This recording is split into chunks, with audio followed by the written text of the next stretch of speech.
গল্প বলার হেকমা নেই গালে গপ্প, ভালো লাগার রেশমা নেই গালে গপ্প।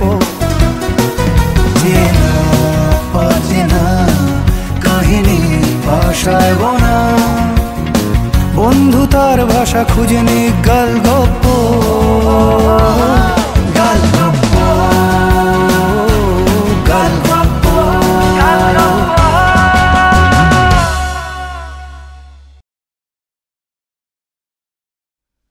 গালগপ্পে নিয়মিত শোনাবো চেনা অচেনা মন ছুঁয়ে যাওয়া রোমাঞ্চকর সব গল্প। কিন্তু আপনাকে ছাড়া আসর তো জমবে না, তাই আপনাকে চাই, তোমাকে চাই, তোকে তো চাই আষ্টে পিষ্টে।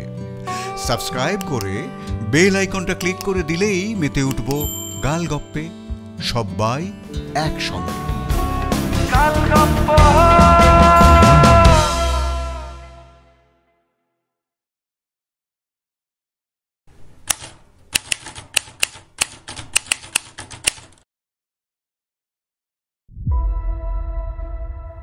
গালগপ্পে এখনকার গপ্প সাম্য।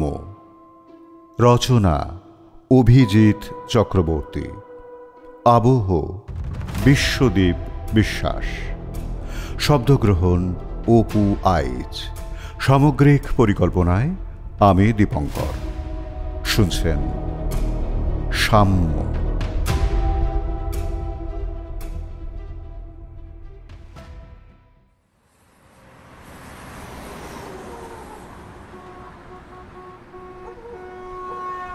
উঁচু বাস রাস্তাটা থেকে নেমে এলে একটা চওড়া কালভার্ট, কালভার্টের পরে বড় গেট দেওয়া একটা বাড়ি। গেট থেকে মূল বাড়িটা প্রায় 100 ফুট ভেতরে, দোতলা বাড়ি। বাড়ির চারপাশে অনেক গাছপালা। এত বড় বড় গাছপালা থাকায় রাতের বেলা চারপাশটা যেন কেমন জঙ্গল জঙ্গল দেখায়।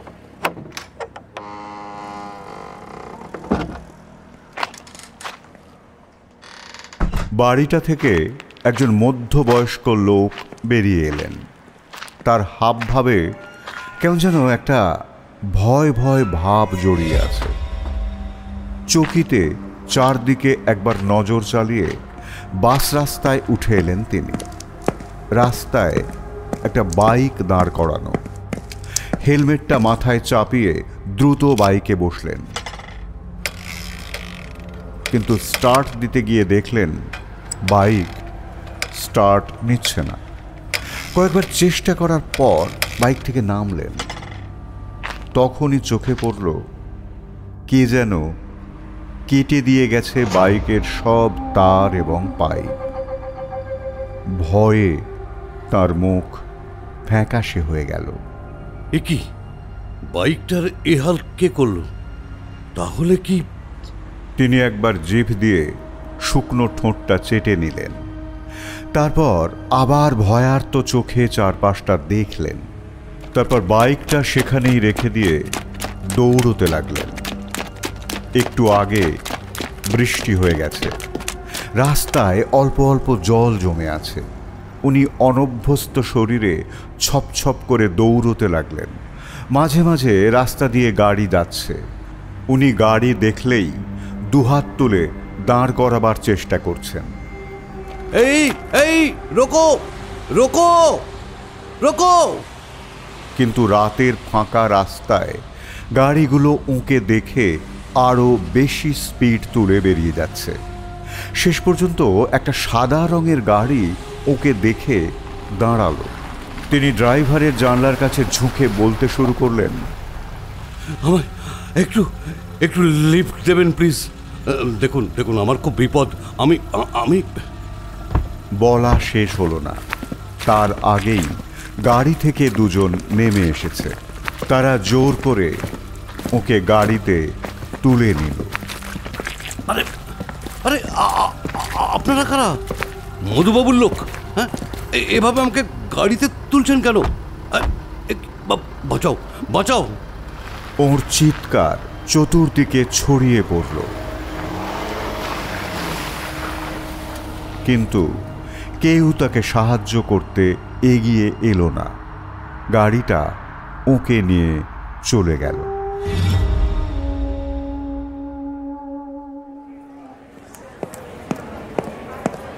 সাম্য সান্যাল রুমে ঢুকেই দেখল শঙ্করদা মানে ইতিহাসের অধ্যাপক শঙ্কর রায় মুখ কালো করে বসে আছেন।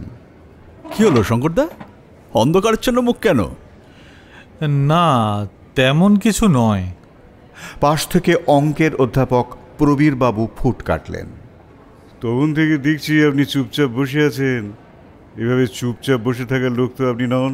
তাহলে কিছু হয়নি বললেই হবে? শঙ্কর রায় স্পষ্টতই বিরক্ত হয়ে গেলেন। হাতে একটা ভাঁজ করা খবরের কাগজ ছিল, সেটা টেবিলে আছড়ে ফেলে উঠে দাঁড়ালেন। বিরক্ত মুখে বললেন, জ্বালালে দেখছি। আরে বলছি তো কিছু হয়নি, তাও তোমরা খুঁচিয়ে খুঁচিয়ে আমার না হওয়া সমস্যা আমার সামনে এসে হাজির করবে নাকি? অদ্ভুত তো। বিরক্ত হয়ে টেবিলের ওপর রাখা ব্যাগটা নিয়ে গটগট করে বেরিয়ে গেলেন। প্রবীরবাবু খানিকটা হতভম্ব হওয়া মুখে বললেন, যা বাবা, এত রেগে যাওয়ার মতো আমি কি বললাম? এরপর প্রবীরবাবু নিজের কাজে ব্যস্ত হয়ে পড়লেন।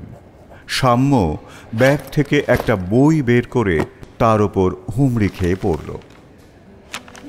সাম্য সান্যাল এই কলেজের প্রফেসর। ও এই কলেজের সবচেয়ে কম বয়সী প্রফেসর। শুধু বয়স যে কম তাই নয়, দেখতেও বেশ সুন্দর। তার সাথে সাথে আচার ব্যবহারও খুব ভালো। ফলে এই কলেজে সবার সাথেই তার খুব ভালো সম্পর্ক। এইমাত্র সে ক্লাস নিয়ে এসেছে। এখন তার অফ পিরিয়ড। পরের পিরিয়ডে আবার ক্লাস আছে। এই সময়টুকু সে বইয়ের মধ্যে ডুবে গেল। একটু পরে যখন ঘন্টা পড়ল, তখন সে চলে গেল ক্লাসে।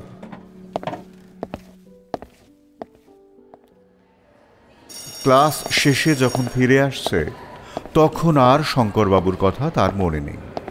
কিন্তু 3 তলা থেকে 2 তলার বারান্দায় নামতেই শঙ্করবাবুর সঙ্গে মুখোমুখি দেখা হয়ে গেল। এই যে সাম্য, তোমাকেই খুঁজছিলাম। আমাকে? কেন বলুন তো? দরকার আছে। কি দরকার? শঙ্করবাবু একটু আমতা আমতা করে বললেন, দরকার মানে এখানে ঠিক বলতে পারবো না, একটু নিলিবিলি জায়গা লাগবে। তাহলে টিচার্স রুমে চলুন। না না, ওখানে হবে না, তুমি বুঝতে পারছো না, ব্যাপারটা গোপনীয়। ও আচ্ছা, তাহলে একটু দাঁড়ান, আমি এক্ষুনি আসছি। টিচার্স রুমটা 2 তলাতেই। সাম্য রুমে ঢুকে একটু পরেই বেরিয়ে এলো। ও ওর ব্যাগটা নিয়ে এসেছে। মানে কিছুটা সময় লাগবে, তাই বলছি। আপনারা তো বিব্রত হতে হবে না। আমার আজকে আর ক্লাস নেই, আমি পারমিশন নিয়েই এসেছি। চলুন, কোথায় যাবেন? শঙ্করবাবু যেন কিছুটা আশ্বস্ত হলেন। বললেন, হ্যাঁ হ্যাঁ, চলো।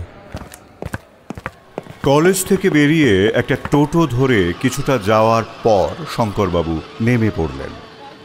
দেখা দেখি সাম্যও নামল। রাস্তার পাশে একটা চায়ের দোকান। টোটো ভাড়া মিটিয়ে শঙ্করবাবু চায়ের দোকানের দিকে পা বাড়াতে বাড়াতে বললেন, এই হলো শরতের চায়ের দোকান, বুঝলে সাম্য? এই দোকানে স্পেশাল চা খেলে তুমি আর ভুলবে না। রোগাটে গড়নের এক প্রৌঢ় দোকানের সামনের দিকে বসে চা বানাচ্ছিলেন।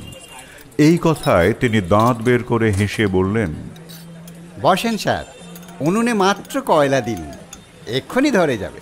আপনাদের স্পেশাল চা দিচ্ছি, বেশি সময় লাগবে না। রাস্তার ধারে বেড়ার ঘর। ঘরের সামনের খোলা বারান্দায় মাটির উনুনে চা, রুটি, ডিম টোস্ট, অমলেট বানানো হয়। ঘরের ভেতরটা কেমন অন্ধকার অন্ধকার। বেড়ার গায়ের খোপকাটা জানলা দিয়ে যা আলো আসে, তাতে ঘরটা আলোকিত হয় না। ঘরের ভেতরে কতগুলো প্লাস্টিকের চেয়ার পাতা আছে। ঠিক আছে, উনুন ধরে গেলে ভালো করে বানাও দেখি তোমার স্পেশাল চা। শঙ্করবাবু সোজা ঘরের ভেতরে ঢুকে গেলেন।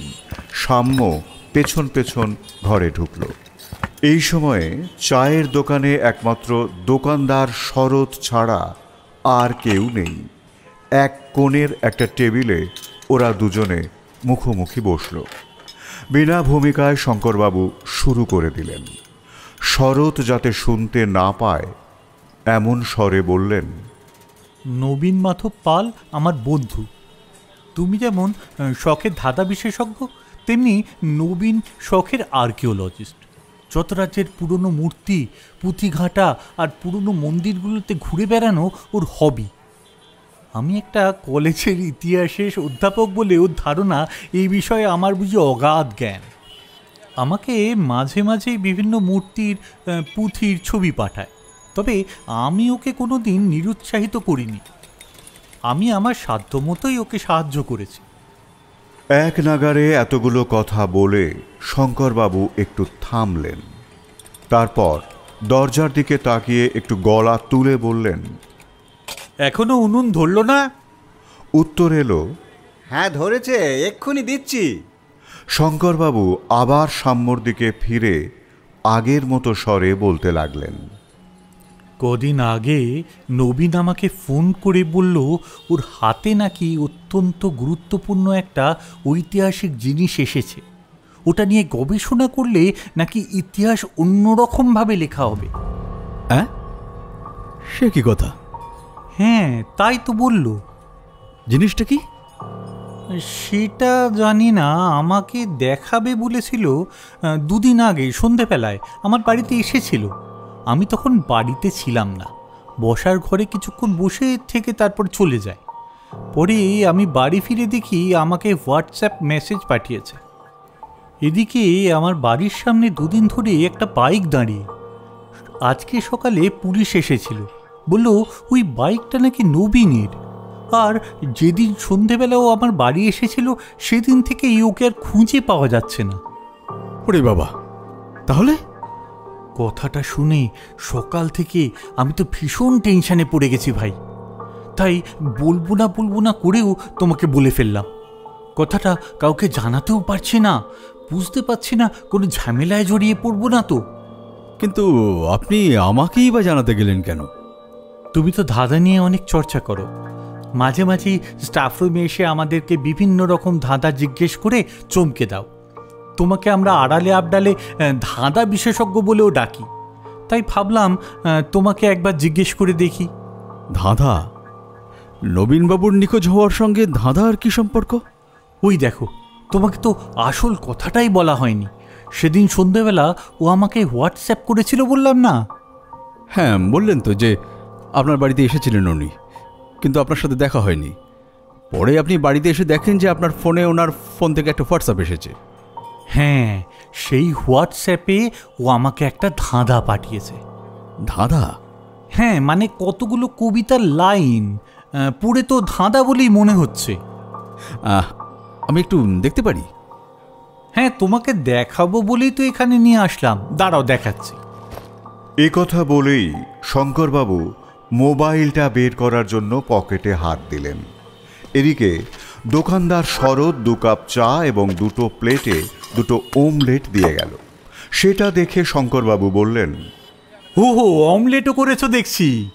হ্যাঁ, আপনি অর্ডার করেননি, কিন্তু আপনি তো রোজ এখানে এসে অমলেট খান, তাই করলাম আর কি। বেশ করেছো, বেশ করেছো। সেই জন্যই চাটা দিতে একটু দেরি হয়ে গেল। ঠিক আছে, আমাদের কোনো অসুবিধে হয়নি। আর কিছু লাগলে বলবেন। আচ্ছা, বলবো।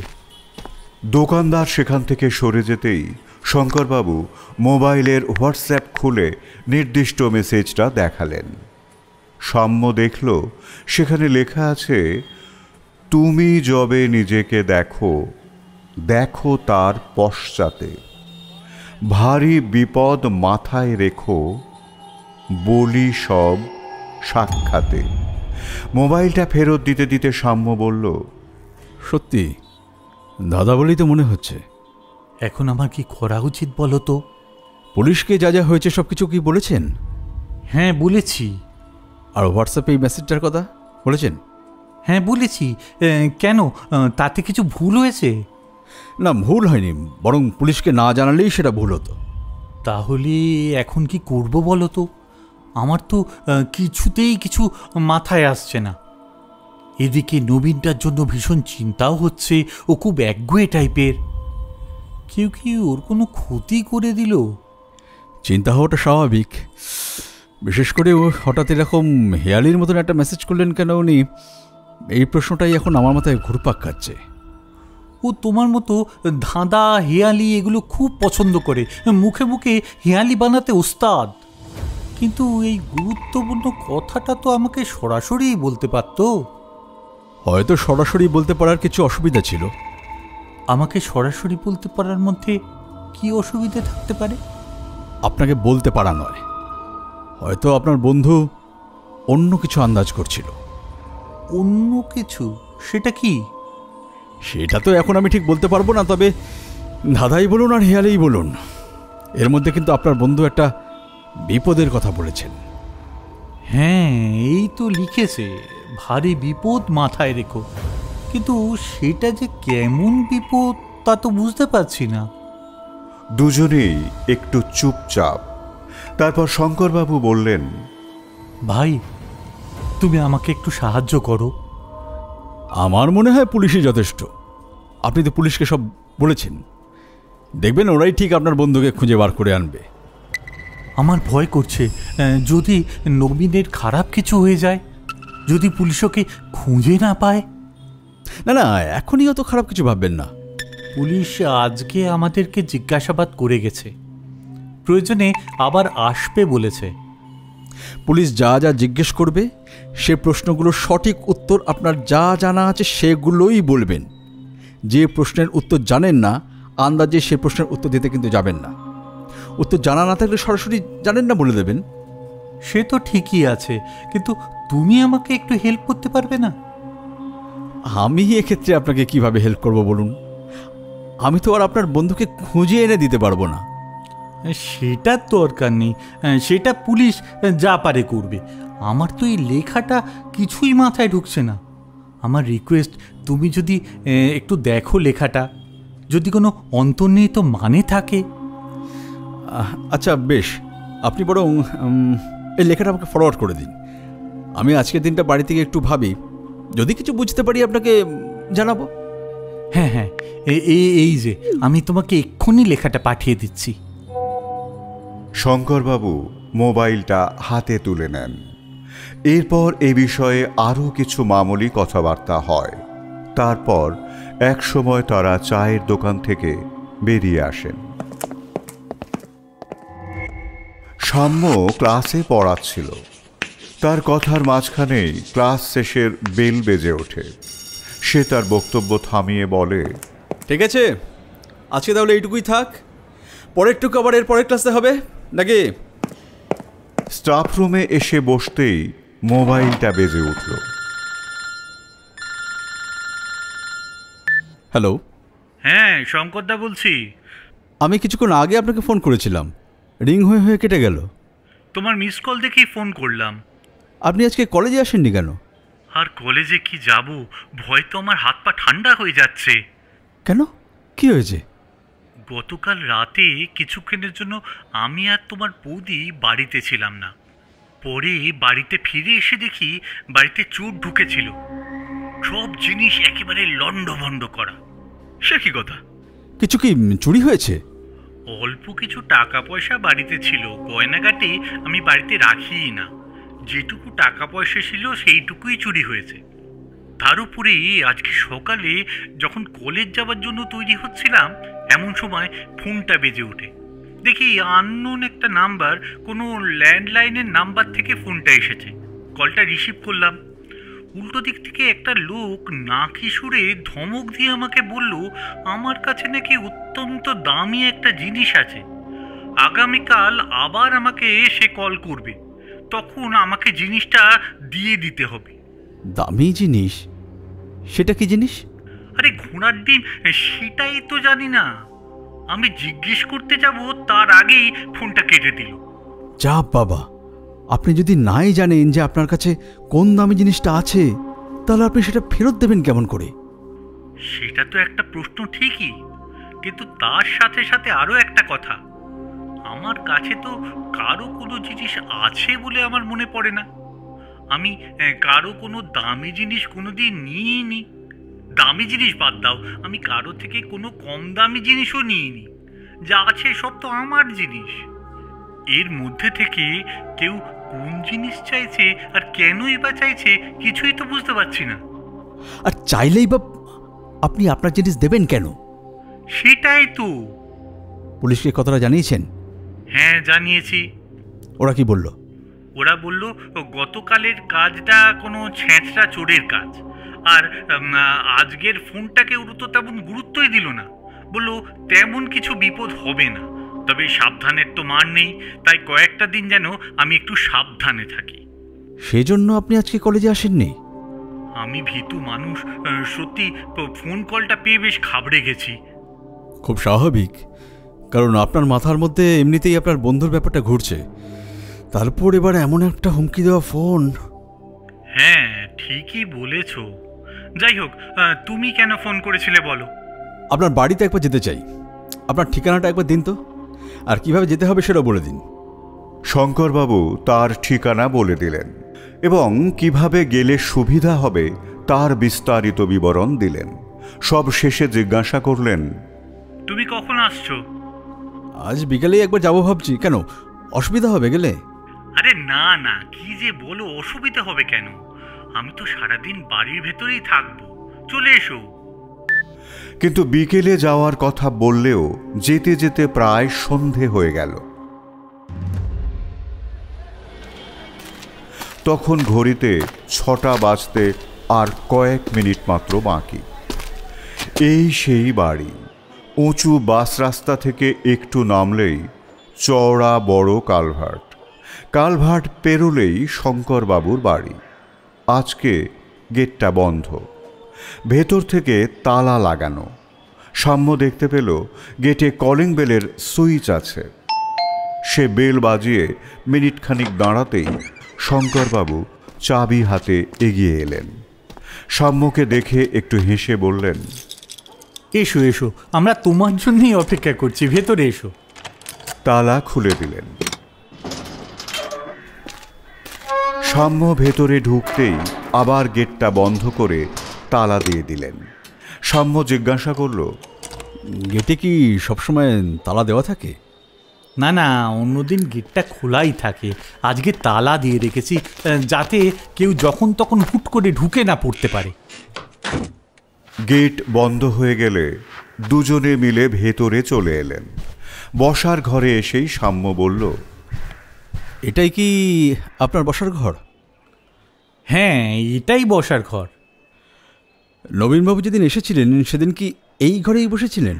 হ্যাঁ, এই ঘরেই বসেছিলেন। বাড়িতে সেদিন কে ছিলেন? তোমার বৌদি ছিলেন। বৌদির সাথে একটু কথা বলা যাবে? ও তো বাজারে গেছে, একটু পরেই চলে আসবে। আমাকে একটা কথা বলুন তো। কি কথা? নবীনবাবু এই ঘরে যতক্ষণ বসেছিলেন বৌদিও কি এই ঘরেই ছিলেন? শঙ্করবাবু ভুরু কুঁচকে বললেন, পুলিশও এই প্রশ্নটা জিজ্ঞেস করেছিল। আমি বাড়িতে নেই বলায় নবীন কিছুক্ষণ অপেক্ষা করতে চেয়েছিল, তখন তোমার বৌদি ওকে আমাদের এই বসার ঘরে বসিয়ে ভেতরের ঘরে চলে যায়। অর্থাৎ বেশ কিছুক্ষণ নবীনবাবু এই ঘরে একাই ছিলেন, তাই তো? হ্যাঁ, তা তো ছিল অবশ্যই। আমার ধারণা নবীনবাবু এই ঘরে কিছু একটা লুকিয়ে রেখে গেছেন। হ্যাঁ, এই ঘরে? সেটা কি? সেটাই তো দেখতে হবে। বলতে বলতে সাম্য ঘরের চারদিকে পাগলের মতন দৃষ্টি নিক্ষেপ করতে লাগল। একবার এটা আর একবার ওটা খুঁটিয়ে খুঁটিয়ে দেখতে লাগল। কখনো আলমারির সামনে, কখনো বুক সেলফের সামনে গিয়ে দাঁড়িয়ে পড়ে আর বলতে থাকে, তুমি যবে নিজেকে দেখো, দেখো তার পশ্চাতে। তুমি যবে নিজেকে দেখো, দেখো তার পশ্চাতে। ভারী বিপদ মাথায় রেখো। বিপদ, ভারী বিপদ মাথায় রেখো, বলি সব সাক্ষাৎ। আচ্ছা শঙ্করদা, একটা কথা বলুন তো, আপনি নিজেকে নিজে দেখেন কখন? নিজেকে নিজে দেখি মানে আত্মদর্শন? যখন খুব অনুশোচনা হয় তখন হয়তো নিজেকে দেখি। না না, ঠিক তেমন দেখা নয়, আক্ষরিক অর্থেই দেখা। নিজেকে নিজে যখন দেখি, ধরো এই যখন দাড়ি কামাই কি চুল আঁচড়াই। অর্থাৎ আয়নায় দেখেন, তাই তো? হ্যাঁ, স্বাভাবিক। আয়না ছাড়া আর কিসেই বা দেখব? নবীনবাবু আপনাকে যে হেঁয়ালিটা পাঠিয়েছেন তার প্রথম লাইনটা ছিল, তুমি যবে নিজেকে দেখো। এখানে আমার মনে হয় উনি ইচ্ছে করে জেঠা শব্দটাকে জবে করে দিয়েছেন, না হলে কথাটা এত সহজ হতো যে হেঁয়ালি করে বলার কোনো মানেই হয় না। মানে তুমি কি বলতে চাইছো ও কোনো আয়নার কথা বলেছে? যে কোনো আয়না নয়, একটা নির্দিষ্ট আয়নার কথা বলেছেন, এবং সেটা আপনার এই ঘরেই আছে। আমি তো দেখতে পাচ্ছি এই ঘরে একটা মাত্র আয়না আছে। আচ্ছা, সেদিন কি ঘরে আর কোনো আয়না ছিল? না, ঘরে তো একটাই আয়না।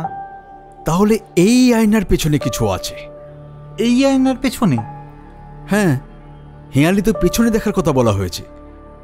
এটাকে তাহলে দেওয়াল থেকে নামাই? হ্যাঁ হ্যাঁ, অবশ্যই। মাথায় শিং পড়ে মৃতের স্তূপে চড়ে নাচ্ছ তুমি আনন্দেতে, রবি ঠাকুরের লেখায় স্বল্প সময়ের দেখায় জবাব আছে দ্বাদশেতে।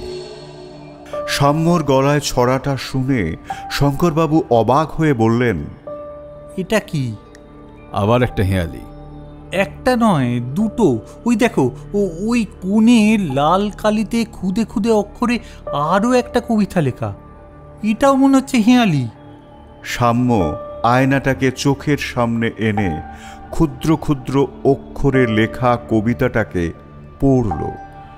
দশভুজার সামনে নাচেন দশভুজ, তাহার নিচে নাচেন স্বয়ং যে দ্বিভুজ, কথার পাহাড় কথায় তাহার করি বর্ণন, কথার মাঝে কথা পেলে পাবে গুপ্তধন। শঙ্করবাবু বললেন, গুপ্তধন? ওরে বাবা, এও তো হেঁয়ালি দেখছি। দুটো হেঁয়ালি, তবে একসাথে দুটো নিয়ে ভাবলে আমাদের মাথাটা গুলিয়ে যাবে। একটার পর একটা করে সলভ করতে হবে। কিন্তু হঠাৎ এত হেঁয়ালি? আপনার বন্ধু সেদিন সন্ধ্যাবেলা আপনাকে যে কথা বলতে এসেছিলেন, আপনাকে না পেয়ে সেই কথাটাই এই হেঁয়ালি দুটোতে লিখে রেখে গেছেন। আয়নার পিছনে একটা পিস বোর্ড লাগানো, যাতে আয়নাটা দেওয়ালে ঘষা না খায়। সেই পিসবোর্ডের দুই কোণের কাছে লাল কালির ডট পেন দিয়ে এই দুটো কবিতা লেখা। দেওয়াল থেকে আয়নাটা খুলে মেঝেতে নামিয়ে আয়নাটা উল্টে ধরতেই লেখা দুটো দেখা গেল। সাম্যর কথা শুনে শঙ্করবাবু বিরক্ত হয়ে বললেন, এত লুকো ছাপার কি আছে কে জানে? আপনার বাড়িতে কেউ যে এসে সব উল্টে পাল্টে দেখতে পারে তা বোধহয় নবীনবাবু আগে থেকে আন্দাজ করেছিলেন।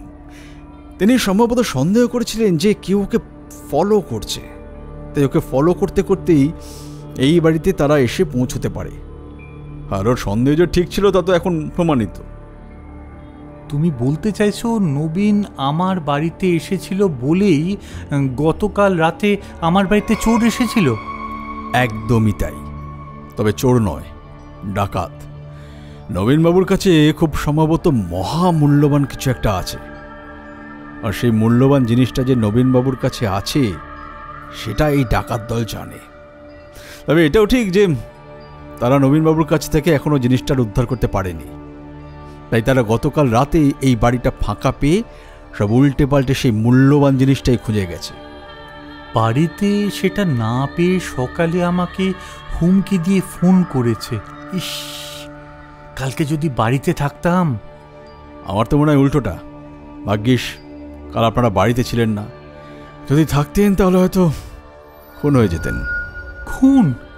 শঙ্করবাবু শিউরে উঠলেন। অবশ্যই, এই ধরনের ডাকাত দল যে কতটা নৃশংস হতে পারে তা আপনার ধারণা নেই। এই রে, তাহলে নবীনটার কি হলো কে জানে? আমার মনে হয় নবীনবাবু ঠিকই আছেন, কারণ এই ডাকাত দল বলুন আর চোরের দলই বলুন, তারা এখনও সেই মূল্যবান জিনিসটা হাতে পায়নি। যদি হাতে পেয়ে যেত তাহলে অবশ্য নবীনবাবুর ক্ষতি হওয়ার সম্ভাবনা থাকতো। ওই মহামূল্যবান জিনিসটা কি হতে পারে বলো তো, যেটার জন্য নবীন এতটা লুকোছাপা করছে? আবার তার পেছনে চোরের দল না ডাকাতের দল তারাও পড়ে রয়েছে। আমার মনে হয় এই হেঁয়ালি দুটোর মধ্যেই আমরা সেই উত্তর পাব। ঠিক আছে, তুমি তাহলে আর একবার মাথাটা খাটাও, আমিও একবার ভেবে দেখি ওই কথা দুটোর উত্তর বের করতে পারি কিনা। সাম্য মোবাইলে আয়নার পেছনের লেখার ছবিটা তুলে নিল। তারপর আয়নাটাকে যথাস্থানে রেখে এসে চেয়ারে বসে বলল, বৌদি তো বাড়িতে নেই, থাকলে এক কাপ চা খাওয়া যেত। তোমার বৌদি বাড়িতে নেই তো কি হয়েছে, আমি তো আছি, আমি করে নিয়ে আসছি। তবে শরতের চায়ের দোকানের মতো চা কিন্তু বানাতে পারবো না, সেটা আমি আগেই বলে দিচ্ছি। কিছুক্ষণের মধ্যেই শঙ্করবাবু চা করে নিয়ে এলেন। চা বিস্কুট খেতে খেতে নিজেদের মধ্যে এই বিষয়টা নিয়েই কথা হতে থাকে। শঙ্করবাবু অন্যদিকে তাকিয়ে কিছু একটা বলছিলেন। হঠাৎ তিনি সাম্যর দিকে তাকিয়ে অবাক হয়ে গেলেন। সাম্যর হাতে চায়ের কাপটা ধরা। সে স্থির হয়ে তার বুক সেলফের দিকে তাকিয়ে আছে। চোখ দুটো বড় বড় হয়ে গেছে, মুখে যেন একটা বিস্ময়ের অভিব্যক্তি। এমন অবস্থা দেখে শঙ্করবাবু একবার বুক সেলফের দিকে তাকালেন, কিন্তু সাম্য ঠিক কী দেখছে সেটা তিনি বুঝতে পারলেন না। তিনি তার দিকে ঘুরে বললেন, কি ব্যাপার সাম্য, কি দেখছো? মাথায় শিং পড়ে মৃতের স্তূপে চড়ে নাচছ তুমি আনন্দেতে। মানে? সাম্যর হাত কাঁপছে। চায়ের কাপটা সে আর ধরে রাখতে পারছে না। সেটাকে টেবিলের ওপর রেখে সে উত্তেজনায় উঠে দাঁড়িয়ে পড়ল। তারপর কাঁপা কাঁপা গলায় বলল, শঙ্করদা, আমি যেটা ভাবছি সেটা যদি সত্যি হয় তাহলে সত্যি সত্যি আপনার বন্ধু একটা বিরাট আবিষ্কার করে ফেলেছেন। হতভম্ব গলায় শঙ্করবাবু বললেন, বিরাট আবিষ্কার? আমি তো কিছুই বুঝতে পারছি না, তুমি কিসের কথা বলছো? আপনি আনন্দেতে নাচেন? আমি? হ্যাঁ, আনন্দ হলে ছোটোবেলায় নাচতাম ঠিকই, এখন বুড়ো বয়সে ধেই করে নাচলে তো লোকে পাগল বলবে। কিন্তু আপনার নাম যার, তিনি কি নাচেন? আমার নাম শঙ্কর, মানে মহাদেব। হ্যাঁ, তিনি নাচেন তো। হ্যাঁ, নটরাজ মূর্তিটা তো তার নিত্যরত মূর্তিই বই কি। আচ্ছা, আপনি শিবের মাথায় কখনো শিং দেখেছেন?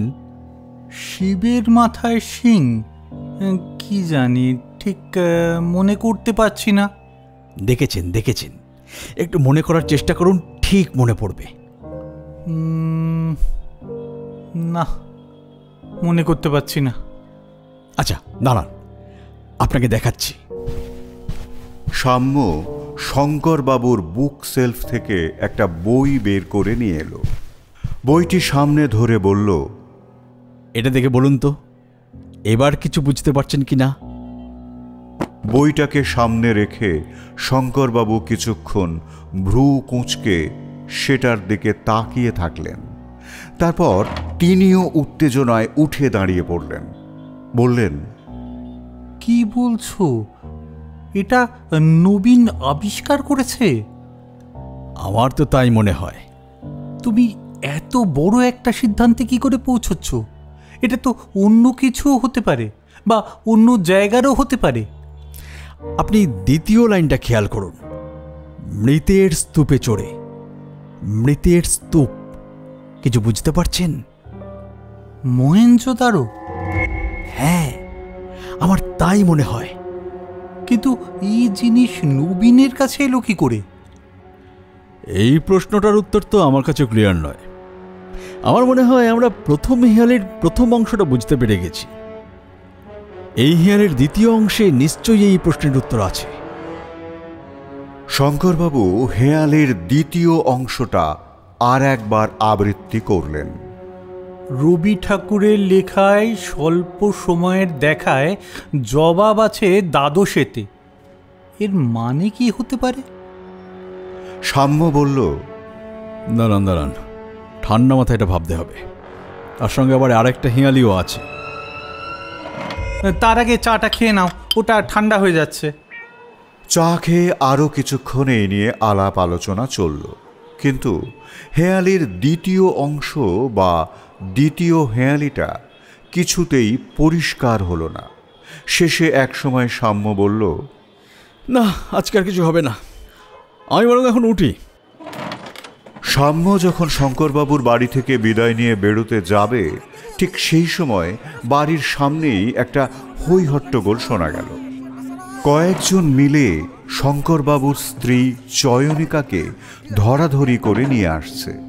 চয়নিকার মাথায় ব্যান্ডেজ, সাদা ওড়নার বিভিন্ন জায়গায় চাপ চাপ রক্তের দাগ।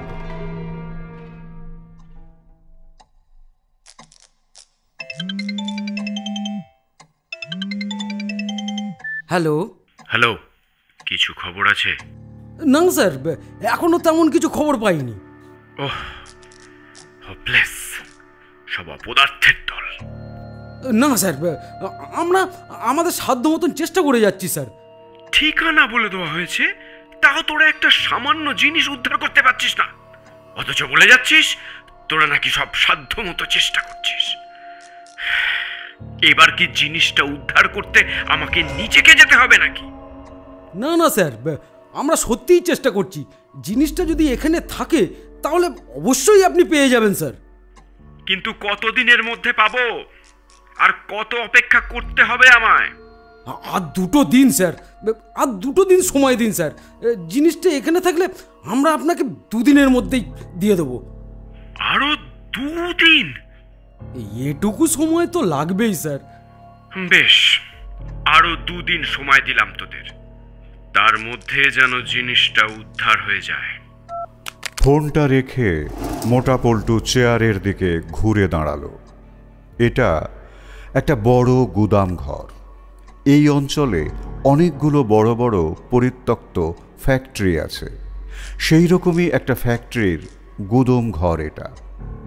ঘরের ঠিক মাঝখানে একটা কম শক্তিশালী বাল্বের আলো জ্বলছে।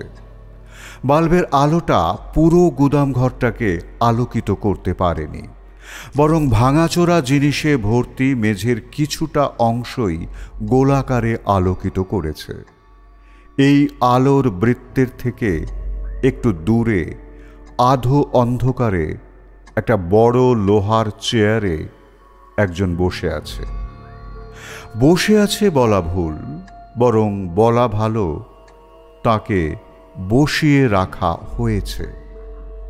লোকটার 2 হাত পিছমোড়া করে বাঁধা, এবং লোকটাকেও শক্ত নাইলন দড়ি দিয়ে চেয়ারের সাথে বেঁধে রাখা হয়েছে। প্রৌঢ় ভদ্রলোকটির গালের সাদা দাড়ির কিছু অংশে রক্ত জমাট বেঁধে কালচে হয়ে আছে। শরীরের বিভিন্ন জায়গায় আঘাতের চিহ্ন। বিভিন্ন জায়গা থেকে রক্ত বেরিয়ে কালচে রং ধরে জমাট বেঁধে আছে। পল্টু এই লোকটাকে নিয়ে এবার কি করবে কিছুই বুঝতে পারছে না। অনেক রকমভাবে টর্চার করা হয়েছে, কিন্তু মুখ থেকে কিছুই বের করা যাচ্ছে না। অথচ এই প্রজেক্টটা হাত থেকে ফসকালে চলবে না, অনেক টাকার ব্যাপার। বরং প্রজেক্ট হাত থেকে ফসকালে ওদের প্রাণ নিয়ে টানাটানি পড়ে যেতে পারে। পল্টু এবার চেয়ারের দিকে এগিয়ে গেল। আর সহ্য হচ্ছে না, এবার শালা তোকে খতম করে দেবো। চেয়ারে বসা লোকটা যেন খুক খুক করে হাসল, তবে শব্দ অতি ক্ষীণ। তারপর হাসি থামিয়ে বিড়বিড় করে বলল, আমাকে মারা অত সহজ নয়। কেন সহজ নয়? কেন দেখবি, তোকে এখনই শেষ করে দেবো। কে রক্ষা করবে তোকে? তোর ওই ভগবান?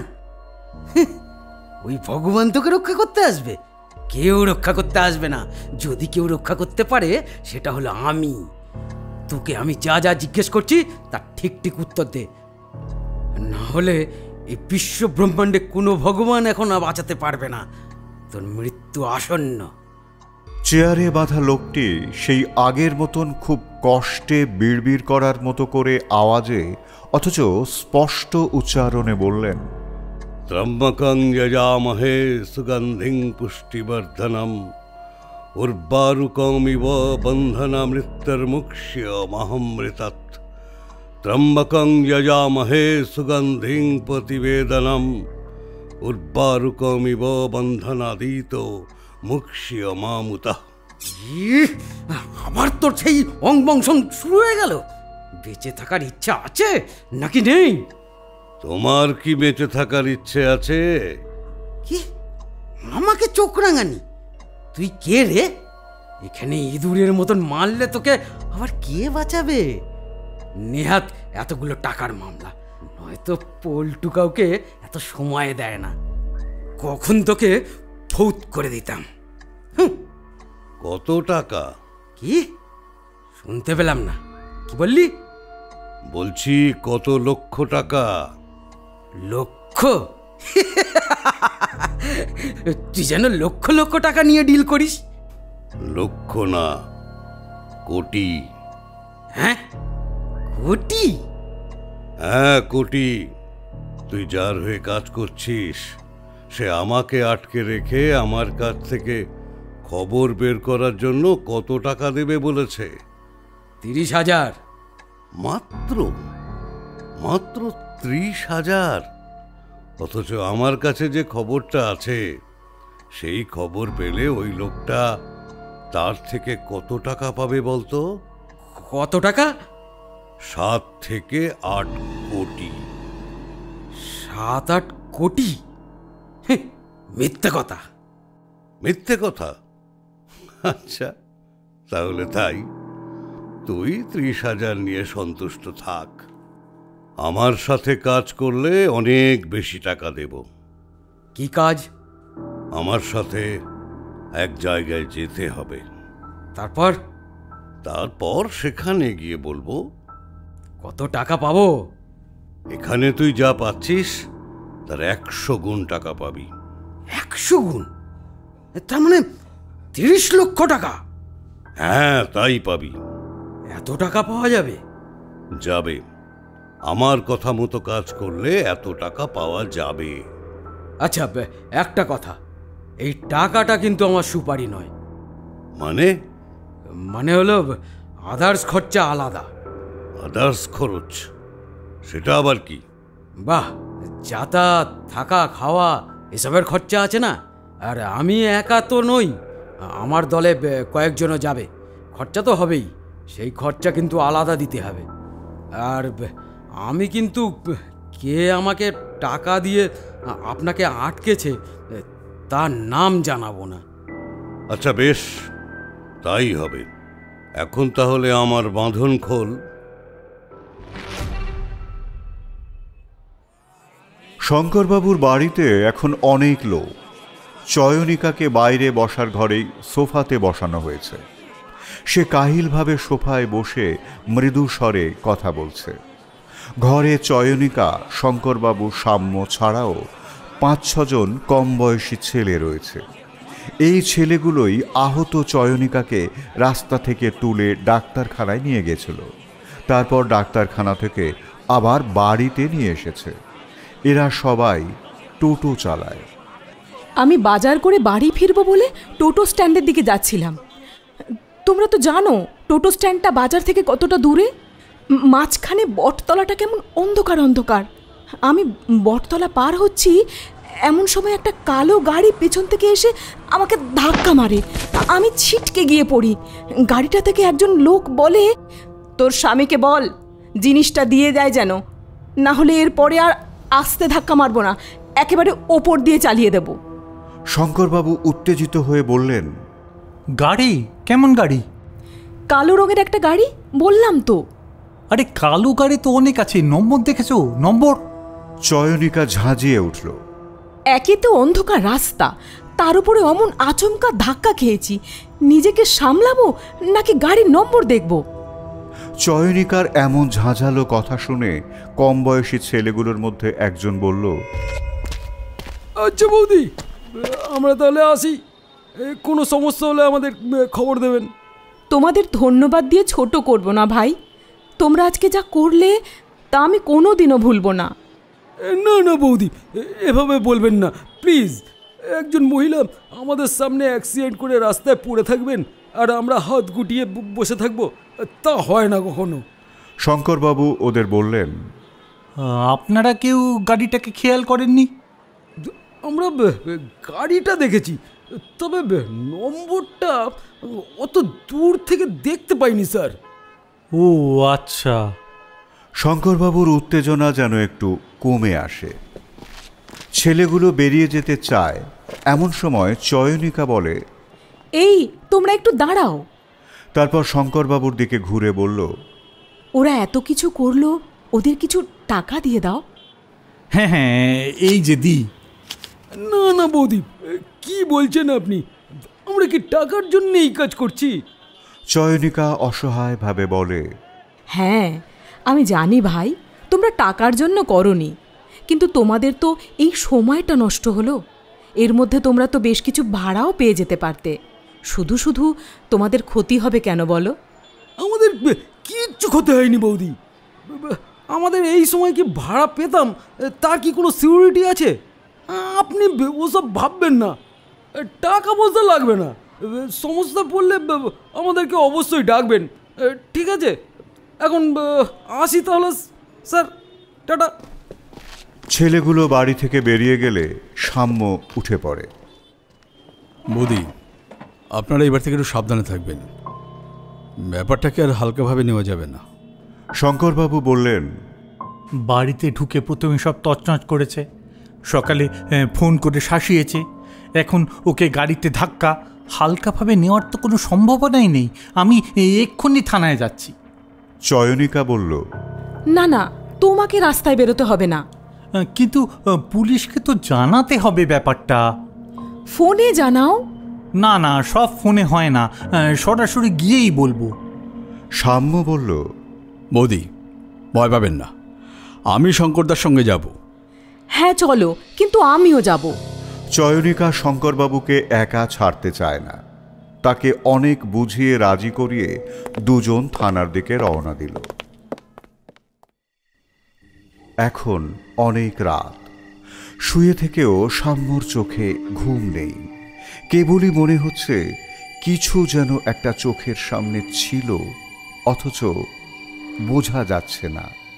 সে মনে মনে প্রথম হেয়ালিটা আর একবার আবৃত্তি করল। মাথায় শিং পড়ে মৃতের স্তূপে চড়ে নাচছ তুমি আনন্দেতে। রবি ঠাকুরের লেখায় স্বল্প সময়ের দেখায় জবাব আছে দ্বাদশেতে। সাম্য মনে মনে ভাবতে থাকে, নবীনবাবু কিসের দিকে ইঙ্গিত করেছেন? সত্যি কি উনি শিবের মূর্তি পেয়েছেন? সেটা কি মহেঞ্জোদারোতে পাওয়া পশুপতির সিলের মতো? উনি কি সিল পেয়েছেন নাকি মূর্তি? যাই পেয়ে থাকুন, সেটা এখন আছে কোথায়? আচ্ছা, হেয়ারের দ্বিতীয় অংশেই কি জিনিসটার খোঁজ আছে? রবি ঠাকুরের লেখায় স্বল্প সময়ের দেখায় জবাব আছে দ্বাদশেতে। কি হতে পারে? রবি ঠাকুরের কোন লেখা? কবিতা, গল্প নাকি উপন্যাস? স্বল্প সময়ের দেখায়, স্বল্প সময় কি হতে পারে? স্বল্প সময়। না, ঘুম আসছে না।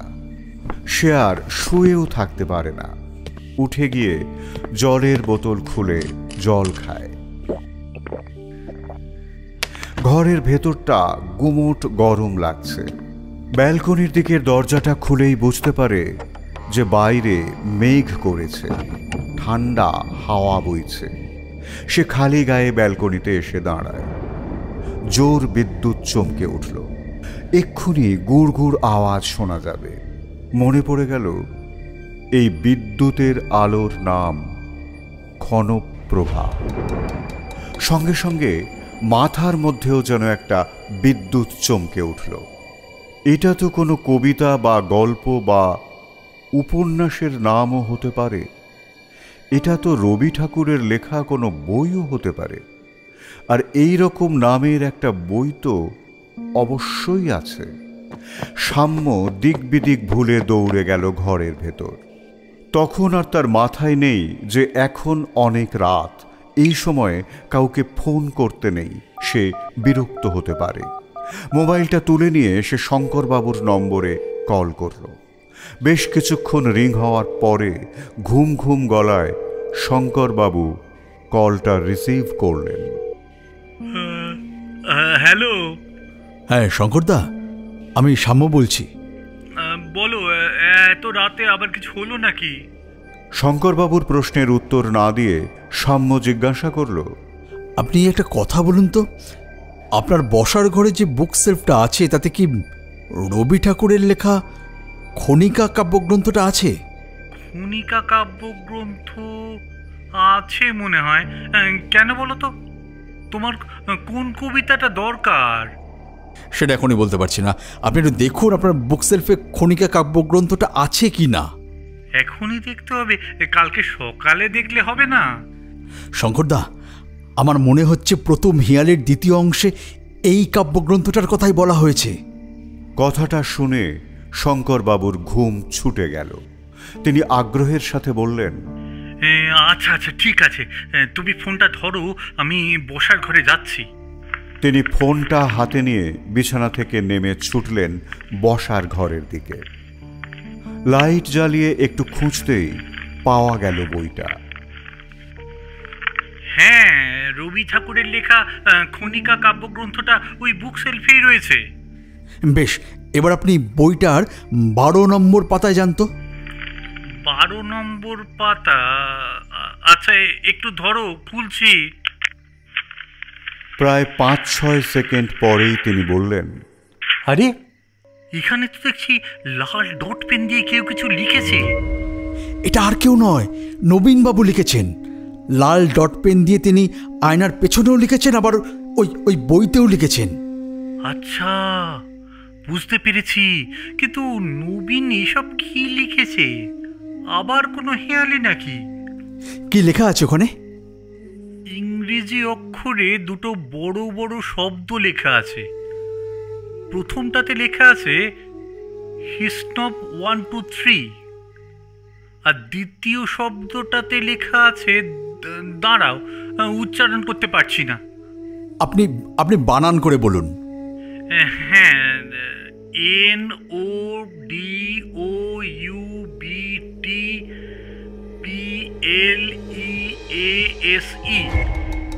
এভাবে বুঝতে পারছি না, আপনি একটা কাজ করুন তো, ছবি তুলে পাঠান। আচ্ছা আচ্ছা ঠিক আছে, পাঠাচ্ছি। এক্ষুনি পাঠান। হ্যাঁ পাঠাচ্ছি। শঙ্করবাবু তক্ষুনি ছবি তুলে পাঠিয়ে দেন। ছবিটা দেখে সাম্য ভাবতে থাকে, হেয়ালির পরে হেয়ালি, নবীনবাবুর লোকটা করেছেন কি? প্রথমটা তো হিজ নভ 1 2 3, আর দ্বিতীয়টা হলো নো ডাউট প্লিজ। এই দুটো ঠিক কি? তার কেমন যেন একটা সন্দেহ হলো। সে তাড়াতাড়ি তার মোবাইলটা তুলে নিয়ে কিছু টাইপ করল। তারপরেই তার মুখে একটা মৃদু হাসি ফুটে উঠল, আর তার কয়েক মুহূর্ত পরেই হাসি মুছে গিয়ে ফুটে উঠল চরম বিস্ময়।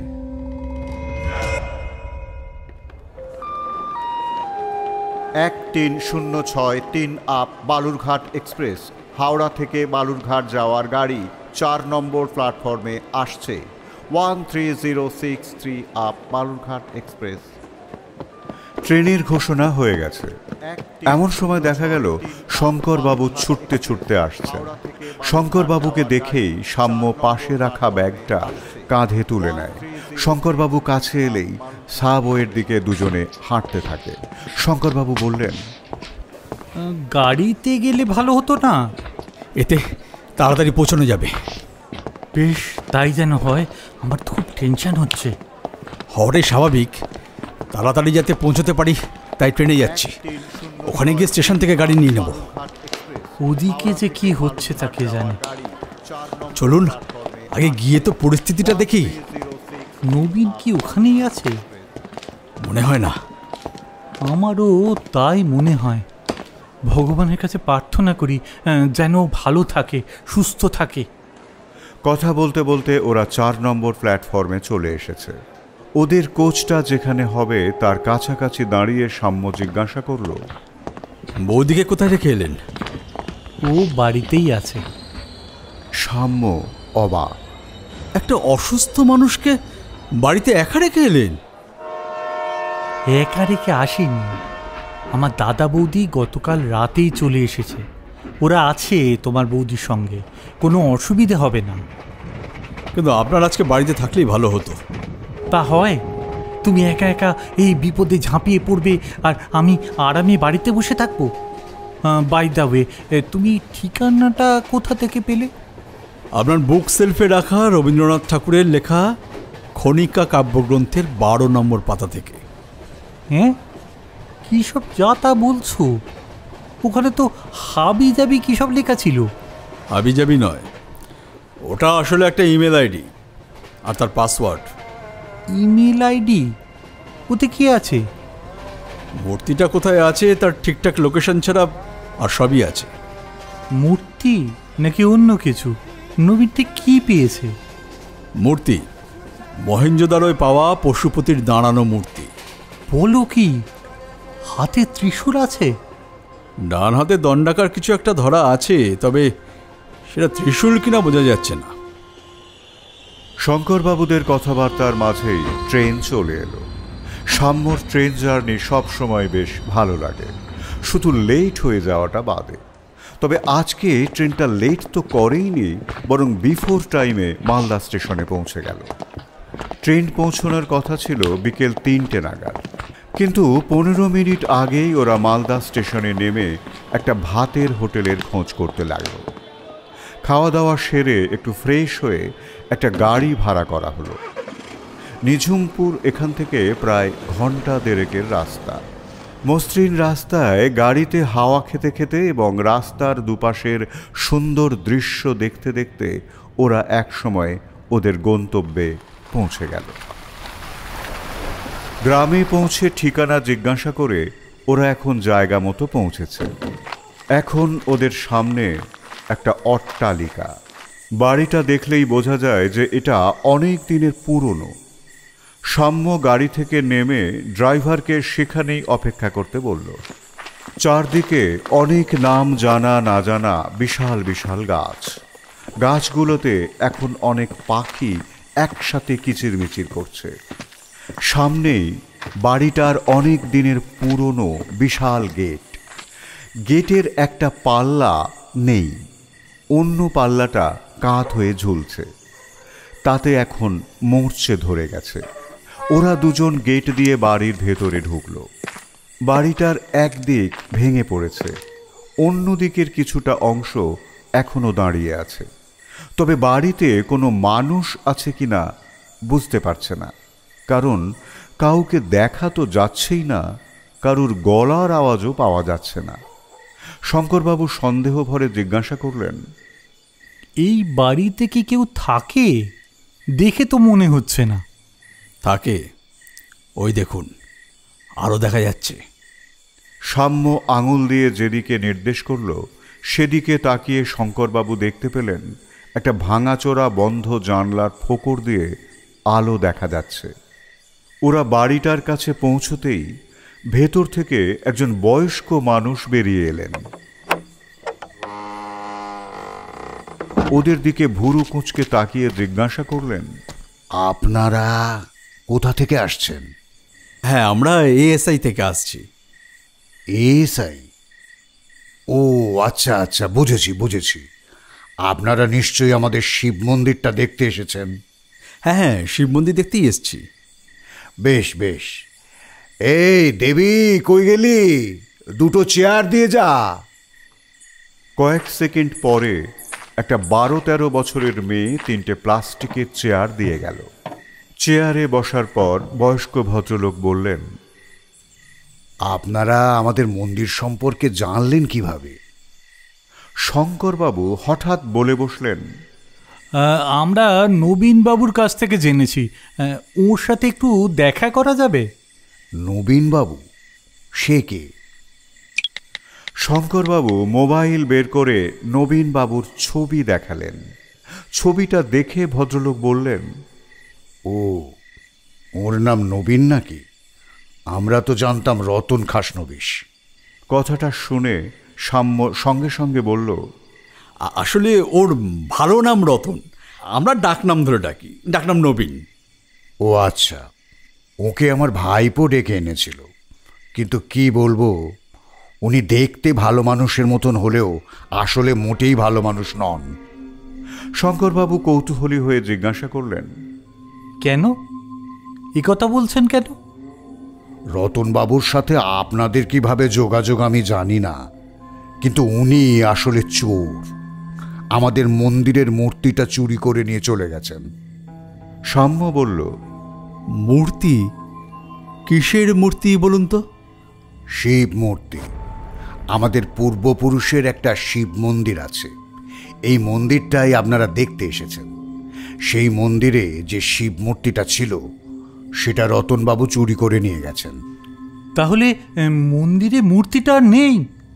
শশাঙ্কবাবুর কথাটা যেন আর্তনাদের মতো শোনালো। কথাটা শুনে ভদ্রলোক বললেন, না, মূর্তি আর যথাস্থানে নেই। এমনিতেও মন্দিরটা একেবারে ভেঙে চুরে গেছে। বহুকাল সেখানে কোনো পুজো আচ্ছা হয় না। তবু পূর্বপুরুষের ভক্তি শ্রদ্ধার একটা জিনিস, তাই মাঝে মাঝে ওখানে গিয়ে একটু মাথাটা ঠেকিয়ে আসতাম। বাড়ি ঘরের অবস্থা দেখেই তো বুঝতে পারছেন আমাদের পূর্বপুরুষেরা বেশ ধনী ছিলেন। এখন আর সেসব কিছু নেই। রতনবাবু মূর্তিটা চুরি করে নিয়ে গিয়ে আমাদের একেবারে অন্তঃসার শূন্য করে দিয়ে গেছেন। ভদ্রলোক থামলে সাম্য একটু ইতস্তত করে বলল, বলছি যে মূর্তিটা নেই বুঝতে পারছি, কিন্তু আমরা কি একটু মন্দিরটা দেখতে পারি? এত দূর থেকে এসেছি বুঝতেই পারছেন, তার উপরে পুরনো মন্দিরও পুরাতত্ত্ব গবেষণার একটা বিষয়। হ্যাঁ, অবশ্যই অবশ্যই। এই তো আমাদের বাড়ি থেকে বেরিয়ে বাঁ দিকে কিছুটা গেলেই মন্দির। কিন্তু এখন তো সন্ধে হয়ে এসেছে, ভাঙাচোরা মন্দির, সাপখোপের উপদ্রব। আপনারা কি এখনই যাবেন? হ্যাঁ, এখন গেলেই ভালো হয়। আগামীকাল সকালে গেলে হতো না? আসলে আমাদের এত তাড়া আছে বুঝতেই পারছেন, তাই আর কি, এখনই যেতে চাই। আচ্ছা, আপনারা যখন এত করেই বলছেন, দেখি। মেয়েটা এতক্ষণ দরজার পাশে দাঁড়িয়ে ওদের দেখছিল। ওরে দেবী, দেখ তো তোর বাবা কোথায়। ভদ্রলোক এই কথা বলতেই সে ছুটে বেরিয়ে গেল তার বাবাকে খুঁজতে। সাম্য বলল, যদি কিছু মনে না করেন আপনার নামটা জানতে পারি? আমি সুধাংশু শেখর রায়, আপাতত এই পরিবারের প্রধান বলতে পারেন। আমাদের পরিবারের সম্পত্তি বলতে এখন আর কিছু নেই, তবু যতটুকু যা আছে তা আমার ভাইপো মধুময়ী সব দেখাশুনো করে। রতনবাবুর সাথে মধুই যোগাযোগ করেছিল। এ বাড়ি, শিব মন্দির, এগুলো খুবই পুরনো। এগুলো আমরা সব বিক্রি করে দিতে চাই, কিন্তু যদি এর কোনো ঐতিহাসিক মূল্য থাকে তাহলে আমরা কিছু বেশি টাকা পেতে পারি, সেই ভেবেই রতনবাবুর সাথে যোগাযোগ করা। কিন্তু ভদ্রলোক যে আমাদের এভাবে ঠকাবেন তা আমরা ভাবতে পারিনি। সাম্য জিজ্ঞাসা করল, ব্যাপারটা কি হয়েছে আমাদের একটু বিস্তারিত বলবেন? মধু রতনবাবুর সাথে যোগাযোগ করে। তারপর রতনবাবু মাঝে মাঝে আমাদের এখানে আসতেন। এই বাড়ি, শিব মন্দির, বাড়ির ভেতরে যেটুকু পুরনো আসবাবপত্র আছে সেগুলোকেও উনি খুব খুঁটিয়ে পর্যবেক্ষণ করতেন। তবে ওর বেশি কৌতূহল ছিল আমাদের ওই শিব মন্দির নিয়ে। যেদিন আসতেন সেদিন প্রায় বেশিরভাগ সময়টাই শিব মন্দিরে পড়ে থাকতেন। তারপর একদিন ওর আসা বন্ধ হয়ে গেল। আমরা শিব মন্দিরে গিয়ে দেখলাম মূল মন্দিরে পাথরের বিগ্রহটা নেই। এই বিগ্রহটা কত পুরনো? অনেক পুরনো। আমার ঠাকুরদাদা ছোটবেলায় বাড়ি ছেড়ে পালিয়ে গিয়েছিলেন। তিনি ভারতের বিভিন্ন জায়গায় ঘুরেছেন, বিভিন্ন ধরনের কাজ করেছেন। শুনেছি কোনো এক সাধু নাকি ওকে ওই পাথরের শিব মূর্তিটা দিয়েছিল। তিনি বাড়িতে ফিরে এসে ওই মূর্তিটা প্রতিষ্ঠা করেন। আমার পূর্বপুরুষেরা সে সময় অনেক বিত্তশালী ছিল, ফলে একটা মন্দির প্রতিষ্ঠা করতে তাদের কোনো অসুবিধাই হয়নি। ঠিক এমন সময় 40-45 বছর বয়স্ক এক ভদ্রলোক দেবীর সাথে সেখানে এসে হাজির হলেন। বুঝতে অসুবিধে হয় না ইনি দেবীর বাবা তথা সুধাংশু শেখরের ভাইপো। তাকে দেখেই সুধাংশু শেখর বললেন, এই যে মধু, এই এরা এএসআই এর লোক আমাদের শিব মন্দিরটা দেখতে এসেছেন। তুই একটু আলো টালো নিয়ে এদের শিব মন্দিরে নিয়ে যা। মধু একটু মাথা চুলকে বলল, এখন এখন যাবেন? এখন তো অন্ধকার হয়ে গেছে, জায়গাটাতে সাপ, বিষাক্ত পোকামাকড় ইত্যাদি থাকতে পারে। অসুবিধা হবে না, আমরা বেশিক্ষণ ওখানে থাকবো না। আচ্ছা ঠিক আছে, চলুন। দাঁড়ান, আমি আগে একটা আলো নিয়ে আসি। মধু একটা জোরালো টর্চ এনেছে। এছাড়া 3 জনের মোবাইলের আলো তো আছেই। শিব মন্দিরটা এই অট্টালিকার প্রায় পাশেই, তবে একটা মন্দির নয়। মূল মন্দিরটাকে মাঝখানে রেখে চারপাশে ছোট ছোট অনেকগুলো মন্দির। মূল মন্দির অন্য মন্দিরগুলোর তুলনায় একটু বড়। অনেক কালের পুরনো মন্দির, অযত্নে ভেঙে চুরে গেছে। মাঝখানের চাতালটা একসময় ইট দিয়ে বাঁধানো হয়েছিল। এখন ইটের ফাঁকে ফাঁকে ঘাস ও অন্যান্য লতা জন্মেছে। মূল মন্দিরে যে বিগ্রহটা ছিল সেটা নেই। বেদির ওপর থেকে যে বিগ্রহটাকে তুলে নিয়ে যাওয়া হয়েছে তা বেদিটা দেখলেই বোঝা যায়, কিন্তু অন্যান্য ছোট মন্দিরগুলোতে বিগ্রহ আছে, সেগুলো সবকটাই শিবের মূর্তি। মধু মূল মন্দিরের সামনে দাঁড়িয়ে থাকলো, আর ওরা দুজন ছোট ছোট প্রতিটা মন্দির ঘুরে ঘুরে দেখতে লাগলো। সাম্য প্রতিটা মন্দিরের ভেতর ঢুকছে এবং খুঁটিয়ে খুঁটিয়ে সব দেখছে। শঙ্করবাবু বিরক্ত হয়ে বললেন, যে মূর্তিটার জন্য আসা সেটাই যখন এখানে নেই, এত খুঁটিয়ে খুঁটিয়ে সব কিছু দেখে কি হবে? শঙ্করবাবুর কথা যেন সাম্যর কানে ঢুকল না। সে বলল, শঙ্করদা, একটা জিনিস দেখেছেন? প্রতিটা মন্দিরেই সেই শিব মূর্তি, প্রতিটা মূর্তিতেই শিব নাচছেন, কিন্তু মূর্তিগুলো একরকম নয়। প্রতিটা মূর্তি আমরা দেখতে পাচ্ছি শিব নাচছেন, কিন্তু প্রত্যেকটাতেই তার ভঙ্গিমা আলাদা।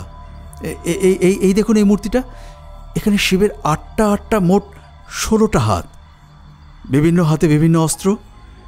শিবের বাঁ দিকে আছেন পার্বতী আর ডান দিকে স্কন্দ। শিবের এই নৃত্য ভঙ্গিমার নাম ত্রিপুর তাণ্ডব। আবার এই পাশের মন্দিরে আসুন, হ্যাঁ, এখানে আবার শিবের 4টে মোট 8টা হাত। ডান দিকের হাতে আছে ডমরু, পাশ, ত্রিশূল এবং অভয় মুদ্রা, আর বাঁ দিকের হাতে আছে কপাল, অগ্নি, বিস্ময় মুদ্রা আর গজহস্ত মুদ্রা। ডান পা ওপর দিকে ওঠানো। শিবের বাঁ দিকে আছেন গৌরী এবং ডান দিকে নন্দীশ্বর। এটা সংহার তাণ্ডব। আবার এই মন্দিরে আসুন, হ্যাঁ, এদিকে আসুন, এখানে শিবের যে নৃত্যভঙ্গিমা তার নাম উমা তাণ্ডব। কি তখন থেকে তাণ্ডব তাণ্ডব করে যাচ্ছ বলো দেখি? ভালো লাগছে না। এলাম কোথায় মূর্তিটা খুঁজে পাবো তা নয়। তাছাড়া এই মূর্তিগুলো সব বড় বড় পাথরের মূর্তি, এইগুলো একটাও মহেঞ্জোদারোর মূর্তি নয়, সাধারণ শিব মূর্তি। এদিকে নবীনের যে কি হলো সেটাও বুঝতে পারছি না। আমার মন বলছে নবীনবাবুর এখনো কিছু হয়নি। কি করে বুঝলে? যদি নবীনবাবুর কিছু হতো তাহলে আপনি মন্দিরে অন্তত ঢুকতে পারতেন না। এই মন্দিরে ঢুকতে পারতাম না কেন? এই মন্দিরে এখন আছেটা কি? শঙ্করবাবুর কথা শুনে সাম্য একটু মুচকি হাসল, তারপর একটু জোরেই বলল, চলুন এখানে সত্যি কিছু নেই। ওরা নেমে এলে মধু ওদের কাছে এসে বলল, আপনারা তো শুনেছেন মূল বিগ্রহটাই নেই, কিন্তু এই মন্দিরটাও তো অনেক পুরনো। এগুলোর কি কোনো ঐতিহাসিক মূল্য নেই? সাম্য বলল, থাকতে পারে, তবে ভালো করে পরীক্ষা না করে কিছুই বলা যাবে না।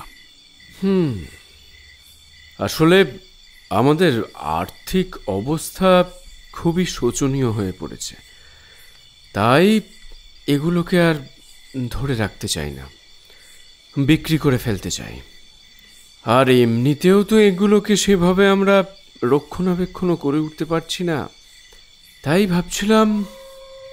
সাম্য জিজ্ঞাসা করল, আচ্ছা, রতনবাবুকে আপনি কেমন করে চিনলেন? একটা পত্রিকায় পুরনো মন্দির ও মূর্তি নিয়ে রতনবাবুর একটা লেখা পড়েছিলাম।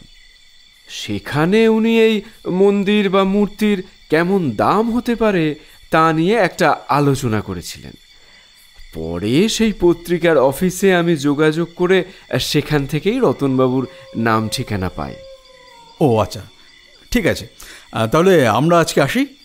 বাড়িতে আসবেন না? একটু চা জল খাবার? আজকে আর নয়, সুধাংশুবাবুকে বলবেন আমরা খুব তাড়াতাড়ি আবার আসব, তখন আবার দেখা হবে। আজকে অনেক দেরি হয়ে গেছে, আমাদেরকে আবার ফিরতে হবে। নমস্কার। আচ্ছা, ঠিক আছে, নমস্কার। ওখান থেকেই বিদায় নিয়ে দুজনে গাড়িতে এসে বসল।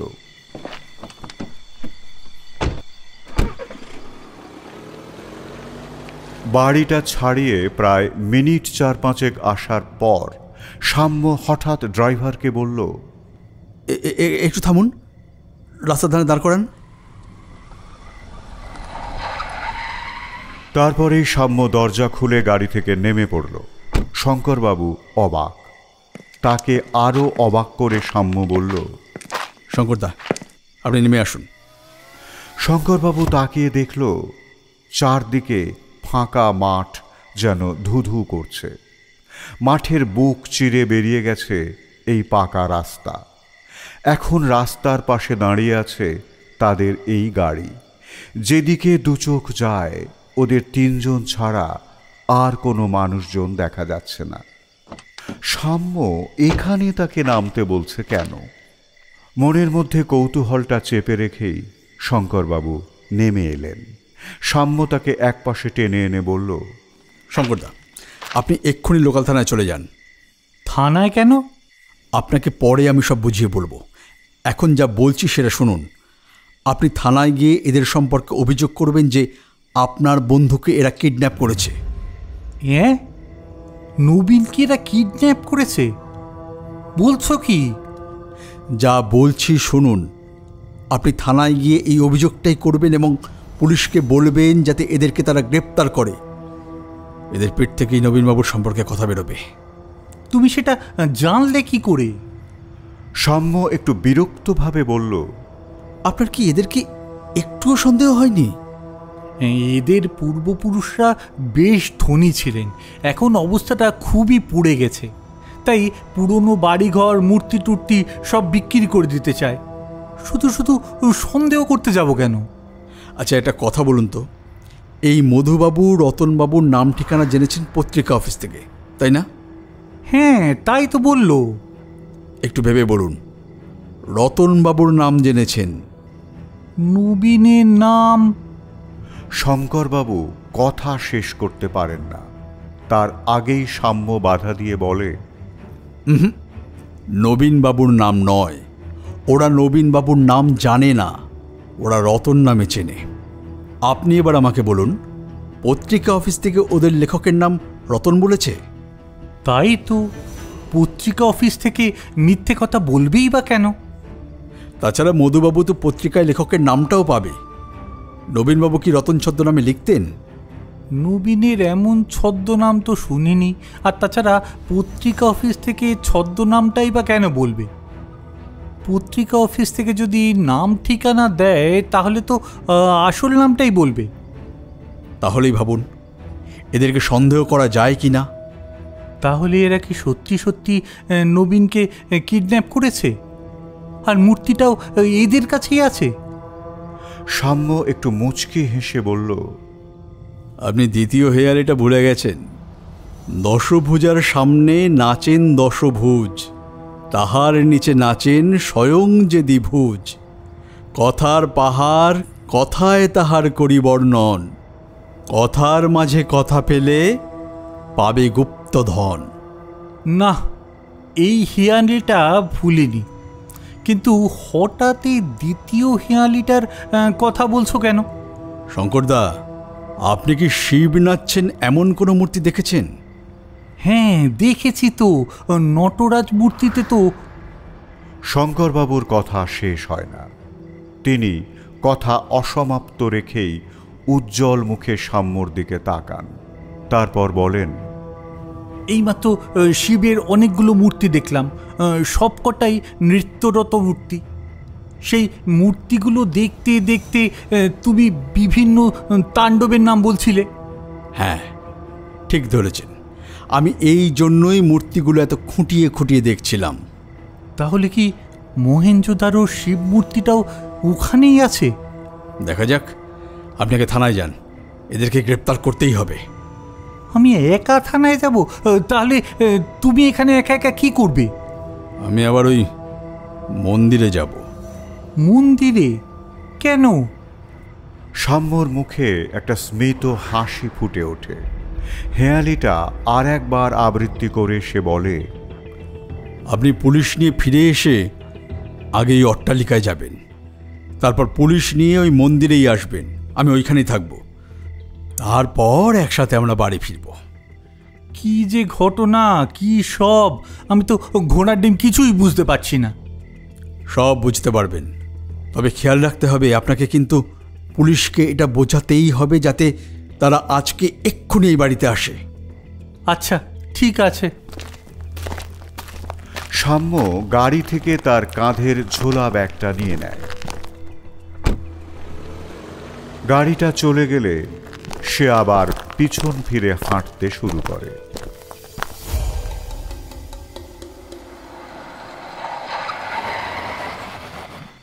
অন্ধকার রাত। একটা গাড়ি অন্ধকারের বুক চিরে এসে দাঁড়ায়। গাড়ি থেকে মোট 6 জন মানুষ বেরিয়ে আসে।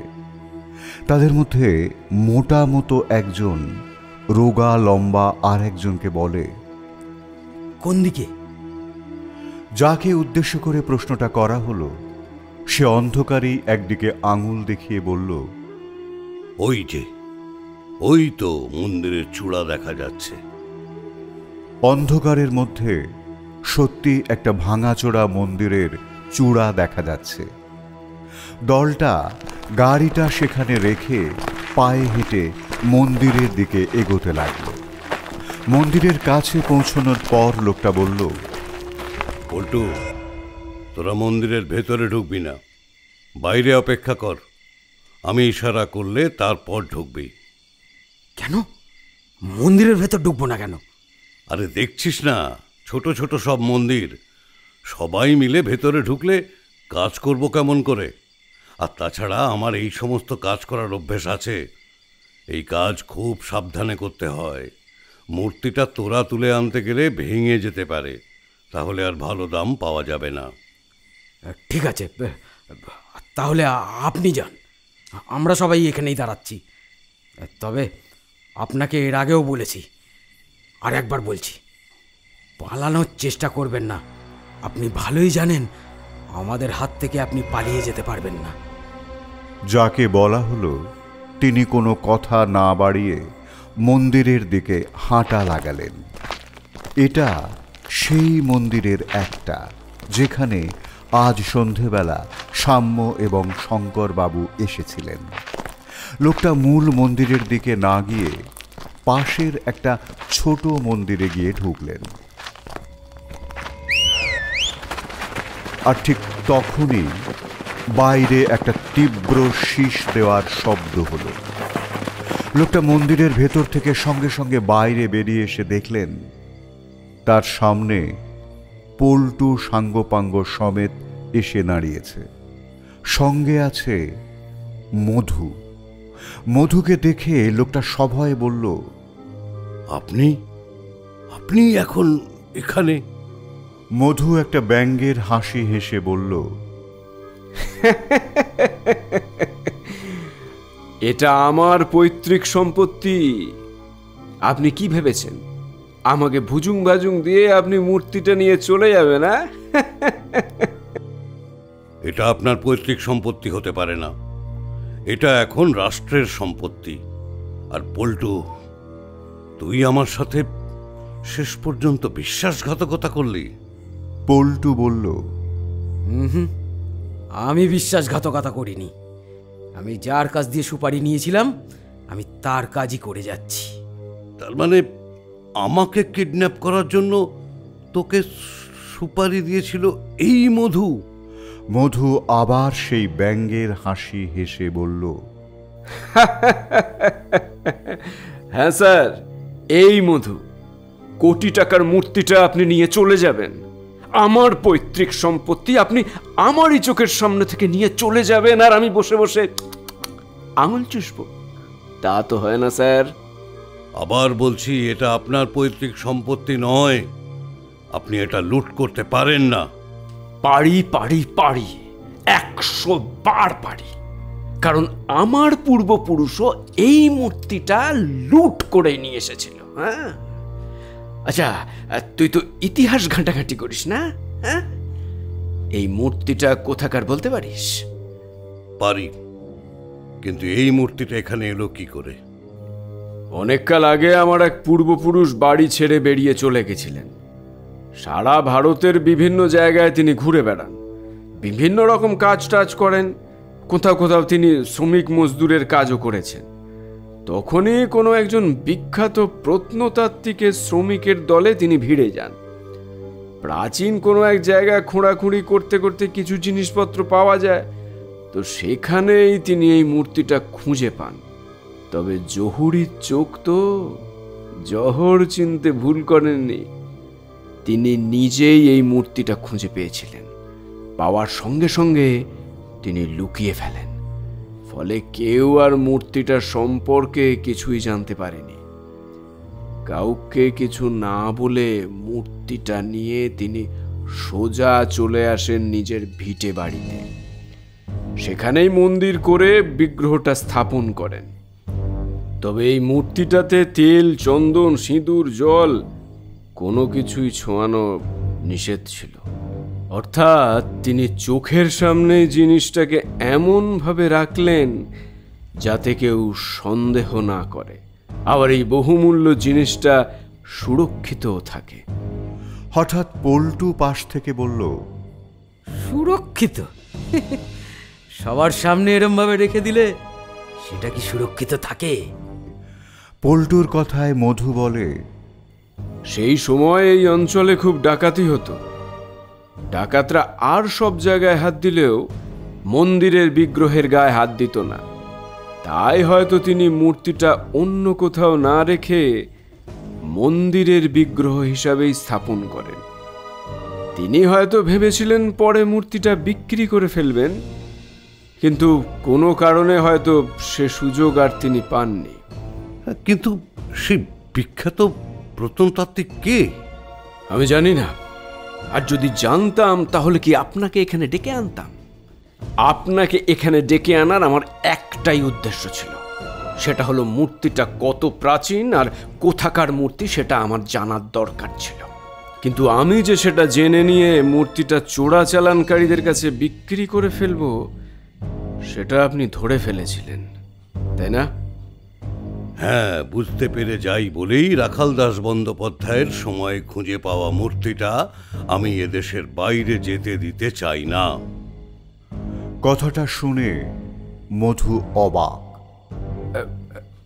রাখাল দাস বন্দ্যোপাধ্যায় মানে বিখ্যাত প্রত্নতত্ত্ববিদ রাখাল দাস বন্দ্যোপাধ্যায়? অর্থাৎ এই মূর্তিটা মহেঞ্জোদড়োর? আরে বাস, আমি তো এতটা ভাবিনি। হ্যাঁ, আমি ভেবেছিলাম ভারতের কোনো পুরনো মন্দিরের গায়ে থেকে খসে পড়া মূর্তি টুর্তি হবে। এটা কিন্তু তা নয়। হ্যাঁ, মূর্তিটা মহেঞ্জোদড়োর মূর্তি। তাহলে তো অনেক টাকা পাওয়া যাবে। লোভে মধুর দুই চোখ চকচক করে ওঠে। তা হবে না। যেমন ভাবে মূর্তিটা এখানে আসুক না কেন, যেই মূর্তিটা এখানে আনুক না কেন, এটা এখন রাষ্ট্রের সম্পত্তি। আরে দূর মশাই, রাষ্ট্রের সম্পত্তি হবে কেমন করে? আমি তো তার আগেই মূর্তিটা এখান থেকে বের করে নেব। আর তোর সাথে গেমটা খেললাম কেন বলতো? কারণ তুইও আমাদের সাথে একটা গেম খেলেছিলি। মূর্তিটা যে কোথায় লুকিয়ে রেখেছিস সেটা আমরা খুঁজে পাইনি, তাই তোকে একটা টোপ দিয়েছিলাম যাতে তুই নিজেই মূর্তিটা খুঁজে বার করিস। আর ঠিক তাই হয়েছে। তুই ঠিক এই মন্দিরটার ভেতরেই এসে ঢুকেছিস। তার মানে এটাই, মূর্তিটাই ছোট্ট মন্দিরটার ভেতরেই লুকিয়ে আছে। দেখি, সর দেখি, মন্দিরটার ভেতরটা একবার ভালো করে খুঁজে দেখি।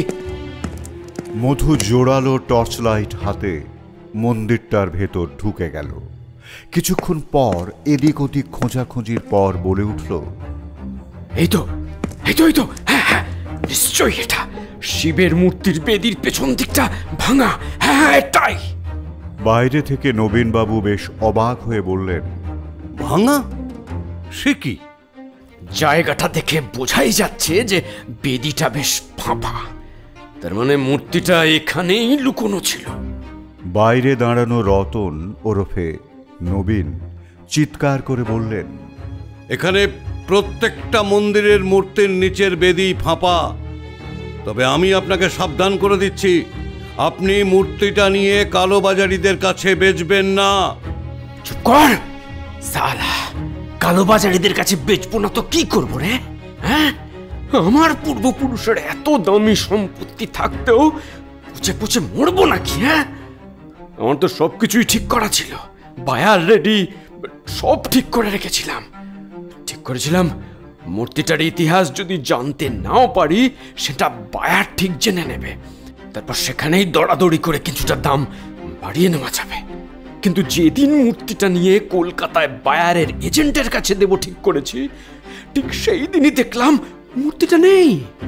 প্রথমে ভেবেছিলাম তুই মূর্তিটা নিয়ে পালিয়েছিস, তাই তোকে খুঁজে বার করি, তারপর পল্টুকে কাজে লাগাই। আরে আরে, একই মূর্তি কোথায়? এখানে তো এক টুকরো কাগজ, এর মধ্যে এসব কি লেখা রয়েছে? মধু কথাগুলো বলতে বলতে বেদির মধ্যে হাত দিয়ে মূর্তি খুঁজছিল, কিন্তু তার হাতে ঠেকল মূর্তির বদলে এক টুকরো কাগজ। ফাঁপা বেদির মধ্যে কোনো মূর্তি রাখা নেই, তার বদলে এক টুকরো কাগজ রাখা আছে। আর কাগজটাতে যা লেখা আছে তা মধু টর্চের আলোয় দেখে জোরে জোরে পড়ল। দশভুজার সামনে নাচেন দশভুজ, তাহার নিচে নাচে স্বয়ং যে দ্বিভুজ। কথার পাহাড়, কথায় তাহার করি বর্ণন, কথার মাঝে কথা পেলে আবেগ গুপ্তধন। মধুর কথা শুনে নবীনবাবু জোরে জোরে হেসে উঠলেন। ব্রাভো বন্ধু, ব্রাভো! তার মানে মূর্তিটা ঠিক জায়গায় চলে গেছে। ঠিক জায়গা মানে ঠিক জায়গা মানে কোথায়? যেখানে আপনাকে নিয়ে যাওয়া হবে। কথাটা মন্দিরের চত্বরের অন্য দিক থেকে এসেছে। মধু সেদিকে আলো ফেলতেই শঙ্কর বাবুকে দেখতে পেল। পুলিশের একজন সাব ইন্সপেক্টর তার দিকে তাকিয়ে দাঁড়িয়ে আছেন। পুলিশ ইতিমধ্যেই কখন যেন পুরো চত্বরটা ঘিরে ফেলেছে। সাব ইন্সপেক্টর পুরো দলটার তদারকি করছেন। মধু তাড়াতাড়ি তার দিকে এগোতে এগোতে বলল, আমি না স্যার, আমি নই স্যার। তারপর নবীন বাবুর দিকে আঙুল দেখিয়ে বলল, ওই লোকটা স্যার, ওই লোকটা এখান থেকে মূর্তি চুরি করে নিয়ে গেছে স্যার। সাব ইন্সপেক্টরের হাতে আগ্নেয়াস্ত্র উঠে এসেছে। তিনি বললেন, হল্ট, সবাই হাত ওপরে তুলুন, কেউ এগোবেন না, সবাইকে গ্রেপ্তার করা হচ্ছে। নবীন শঙ্করবাবুর কাছে এসে বললেন, সাব্বাস বন্ধু, সাব্বাস। সময় মতন এসে তুই যদি মূর্তিটা না নিয়ে যেতি তাহলে হয়তো মূর্তিটার পাওয়াই যেত না। আমি ভাবছিলাম তুই আমার হেঁয়ালির অর্থ ধরতে পারবি কিনা কে জানে। হেঁয়ালির অর্থ আমি ধরতে পারিনি, ধরতে পেরেছে অন্য একজন। হ্যাঁ, সে কে? যে ধরতে পেরেছে তার নাম সাম্য। মূর্তিটা এখন ওর কাছেই আছে। এই রে, এত দামি মূর্তি এভাবে নিয়ে এদিক ওদিক যাওয়া উচিত নয়। মূর্তিটা এখন কোথায় আছে কে জানে। মূর্তিটা খুব ভালোভাবেই আছে, এই যে এখানে। সবাই ঘুরে তাকিয়ে দেখল মূল মন্দিরের পেছন থেকে সাম্য বেরিয়ে এগিয়ে আসছে। তার হাতে খুব সন্তর্পণে ধরা আছে ফুট 2 উঁচু একটা পাথরের মূর্তি, নৃত্যরত শিব, মাথায় 2টো শিং। শঙ্করবাবু সেই দিকে তাকিয়ে অবাক হয়ে বললেন, মহেঞ্জোদারোর শিব মূর্তি। সুধাংশু শেখর, তার ভাইপো মধু এবং মোটা পল্টুর দলবল সবাইকেই পুলিশ গ্রেপ্তার করেছে। এদিকে এএসআইকেও খবর দেওয়া হয়েছিল। মূর্তির গুরুত্ব বুঝে তারা রাতের মধ্যেই নিঝুমপুর থানায় এসে হাজির। এএসআই এবং পুলিশকে সব কিছু বুঝিয়ে দিয়ে ফিরতে ফিরতে রাত প্রায় শেষ হয়ে গেছে। এখন গাড়িতে সাম্য, শঙ্করবাবু এবং নবীনবাবু 3 জনেই ফিরে আসছেন। ওদের প্রশ্নের উত্তরে নবীনবাবু বলছেন, মধু একদিন পত্রিকা অফিস থেকে আমার ঠিকানা জোগাড় করে আমার সাথে দেখা করতে আসে। ওদের বক্তব্য ছিল ওদের পৈতৃক মন্দির এবং মন্দিরের মূল বিগ্রহটা অনেক পুরনো। সেটা কত পুরনো তা আমাকে বলে দিতে হবে। সে এই কাজের জন্য আমাকে কিছু টাকাও অফার করেছিল, তবে শর্ত ছিল আমি ঠিকঠাক বলে দিতে পারলে তবেই আমি টাকাটা পাব। কিন্তু টাকার থেকেও আমার কাছে বড় আকর্ষণ হলো পুরনো মন্দির, পুরনো মূর্তি ইত্যাদি। মূর্তিটা দেখেই কিন্তু আমার সন্দেহ হয়। আমি ভারতে অনেক মূর্তি দেখেছি, কিন্তু এরকম মূর্তি খুব একটা দেখিনি। সাম্য জিজ্ঞাসা করল, মূর্তিটা যে মহেঞ্জোদারোর শিব মূর্তি তা আপনি কি করে বুঝতে পারলেন? বলছি, ওরা আমাকে বলেছিল যে ওদের কোনো পূর্বপুরুষের কিছু লেখা নাকি ইতিমধ্যে ওদের হাতে এসেছে। সেখানে নাকি লেখা আছে এই মূর্তিটা অত্যন্ত এক প্রাচীন মূর্তি। কিন্তু ওদের কথাবার্তা শুনে আমার মনে হচ্ছিল যে ওরা আমার কাছে কিছু কিছু বিষয় চেপে যাচ্ছে। তাই আমি গোপনে মূর্তিটার সামান্য কিছু অংশ কার্বন ডেটিং করার সিদ্ধান্ত নিই। আর সেই কার্বন ডেটিংয়ের যা ফলাফল আসে তাতে আমি অবাক হয়ে যাই। জানতে পারি যে মূর্তিটার বয়স প্রায় 5,500 বছর। এত পুরনো সভ্যতা বলতে ভারতে আমরা এখনো পর্যন্ত একটা সভ্যতাই জানি। এছাড়াও মহেঞ্জোদারোর পশুপতির শিলটার সাথে এই মূর্তিটার বেশ কিছু সাদৃশ্যও আছে। তাই আমার মনে হয় এটা হয়তো মহেঞ্জোদারোর মূর্তি হলেও হতে পারে, কিন্তু তার জন্য গবেষণা করা দরকার। এদিকে আমার হাবভাব দেখে ওরাও হয়তো সন্দেহ করেছিল যে মূর্তিটা অত্যন্ত দামি হতে পারে। ওরা ভেতরে ভেতরে চুপচাপ মূর্তিটাকে বিক্রি করে দেওয়ার জন্য লোকজন খুঁজতে থাকে। ওরা যে মূর্তিটাকে কলকাতায় বিক্রি করে দেবে সেটা বুঝতে পেরে আমি একদিন মূর্তিটাকে লুকিয়ে ফেলি। শঙ্করবাবু জিজ্ঞাসা করলেন, তুই মূর্তিটাকে তো তোর নিজের কাছেই রেখে আসতে পারতি, তাহলে এত ঝামেলা হতো না। তুই ওটাকে ওই মন্দিরেই লুকোতে গেলি কেন? বুঝতে পারছিস না, ওদের সাথে মূর্তি চোরাচালানকারীদের সঙ্গে যোগাযোগ হয়েছে। মূর্তি চোরাচালানকারীদের র্যাকেট যে কি ভয়ঙ্কর সেটা কি তুই জানিস? আমি যদি এই মূর্তিটাকে নিজের বাড়িতে নিয়ে আসতাম কি তোর বাড়িতে রেখে দিতাম, তাহলে কি মূর্তিটাকে আমি বাঁচাতে পারতাম? আমি যেদিন মূর্তিটাকে সরিয়ে রেখে কলকাতায় আসি সেদিনই আমার পিছনে লোক লেগে যায়। আমি পরিষ্কার বুঝতে পারি যে আমার প্রাণ সংশয় হতে পারে। তুই তো আমাকে ফোনে সেসব কথা বললেই পারতি। ফোনে বললে তুই হয়তো পুলিশের কাছে যেতি, তাহলে হয়তো সমস্যা আরও বেড়ে যেতে পারত। আমি তোকে এর মধ্যে জড়াতে চাইনি। কিন্তু শেষ পর্যন্ত সেই তো আমাকে জড়িয়েই ফেললি। সরি, আসলে তখন আমার মাথা ঠিক ছিল না। আমি প্রথমেই ভেবেছিলাম মূর্তিটা ওদের কাছাকাছি জায়গায় লুকিয়ে রেখে আসব, নিজের কাছে আনবো না। একমাত্র তাহলেই মূর্তিটাকে বাঁচানো যাবে। তাই মূর্তিটাকে লুকিয়ে রেখে আসার পরে ভাবলাম, আমার যদি কিছু হয়ে যায় তাহলে তো মূর্তিটা কেউ খুঁজে পাবে না।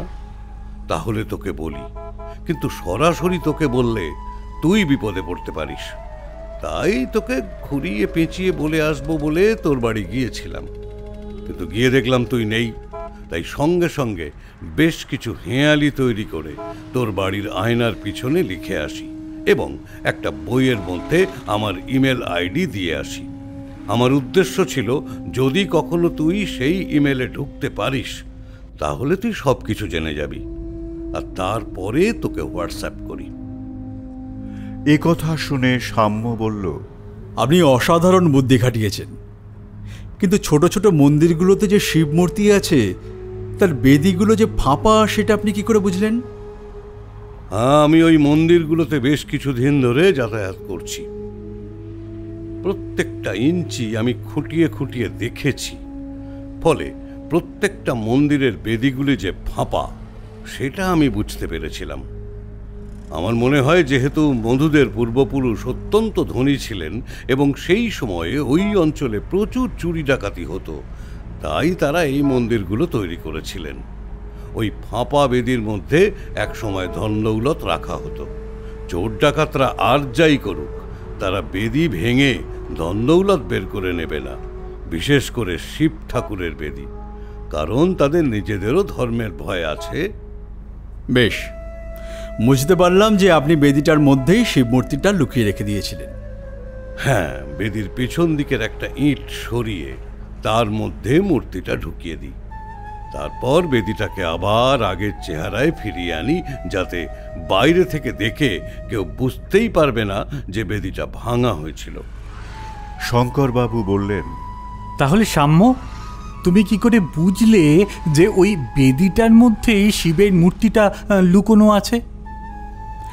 ওই দ্বিতীয় হেঁয়ালিটার সাহায্যে। শঙ্করবাবুর যেন হঠাৎ মনে পড়ে গেল।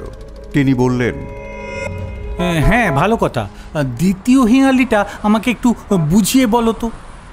সাম্য বলল, দশভুজার সামনে নাচেন দশভুজ, তাহার নিচে নাচেন স্বয়ং যে দ্বিভুজ।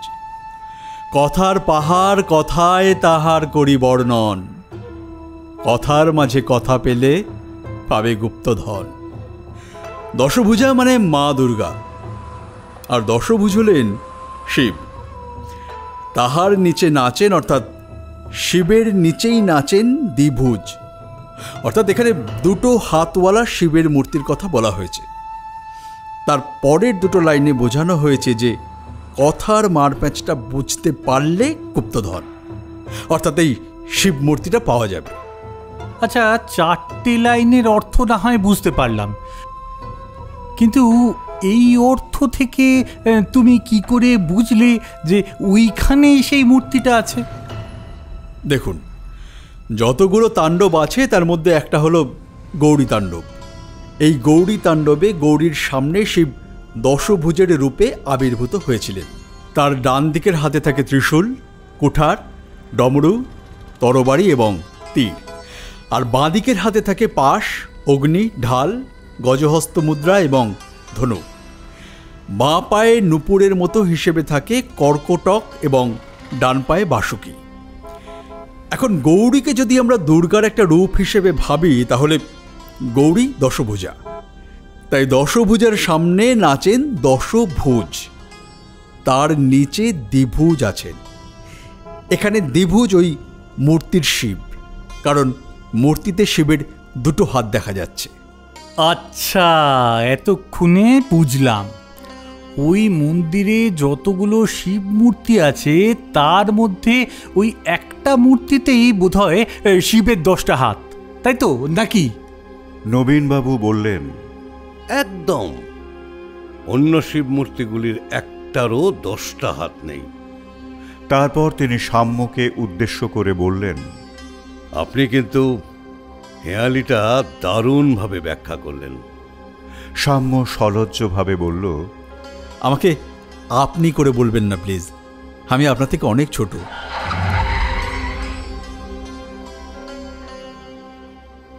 শুনছিলেন অভিজিৎ চক্রবর্তীর গল্প সাম্য। বিভিন্ন চরিত্রের সংলাপগুলো যারা বললাম, নবীনবাবু সঞ্জয়, মধু সঞ্জিত, অটোচালক এবং পল্টু ভোগলু, চয়নিকা সঙ্গীতা, সাম্য এবং প্রবীরবাবু অপু, শঙ্করবাবু অরিজিৎ এবং গল্প পাঠিয়েছিলাম আমি দীপঙ্কর। গালগপ্পে আবার দেখা হবে পরের গল্প নিয়ে। সবাই খুব ভালো থাকুন, সঙ্গে থাকুন। নমস্কার। ও হ্যাঁ, কেমন লাগছে সেটা জানাবেন কিন্তু।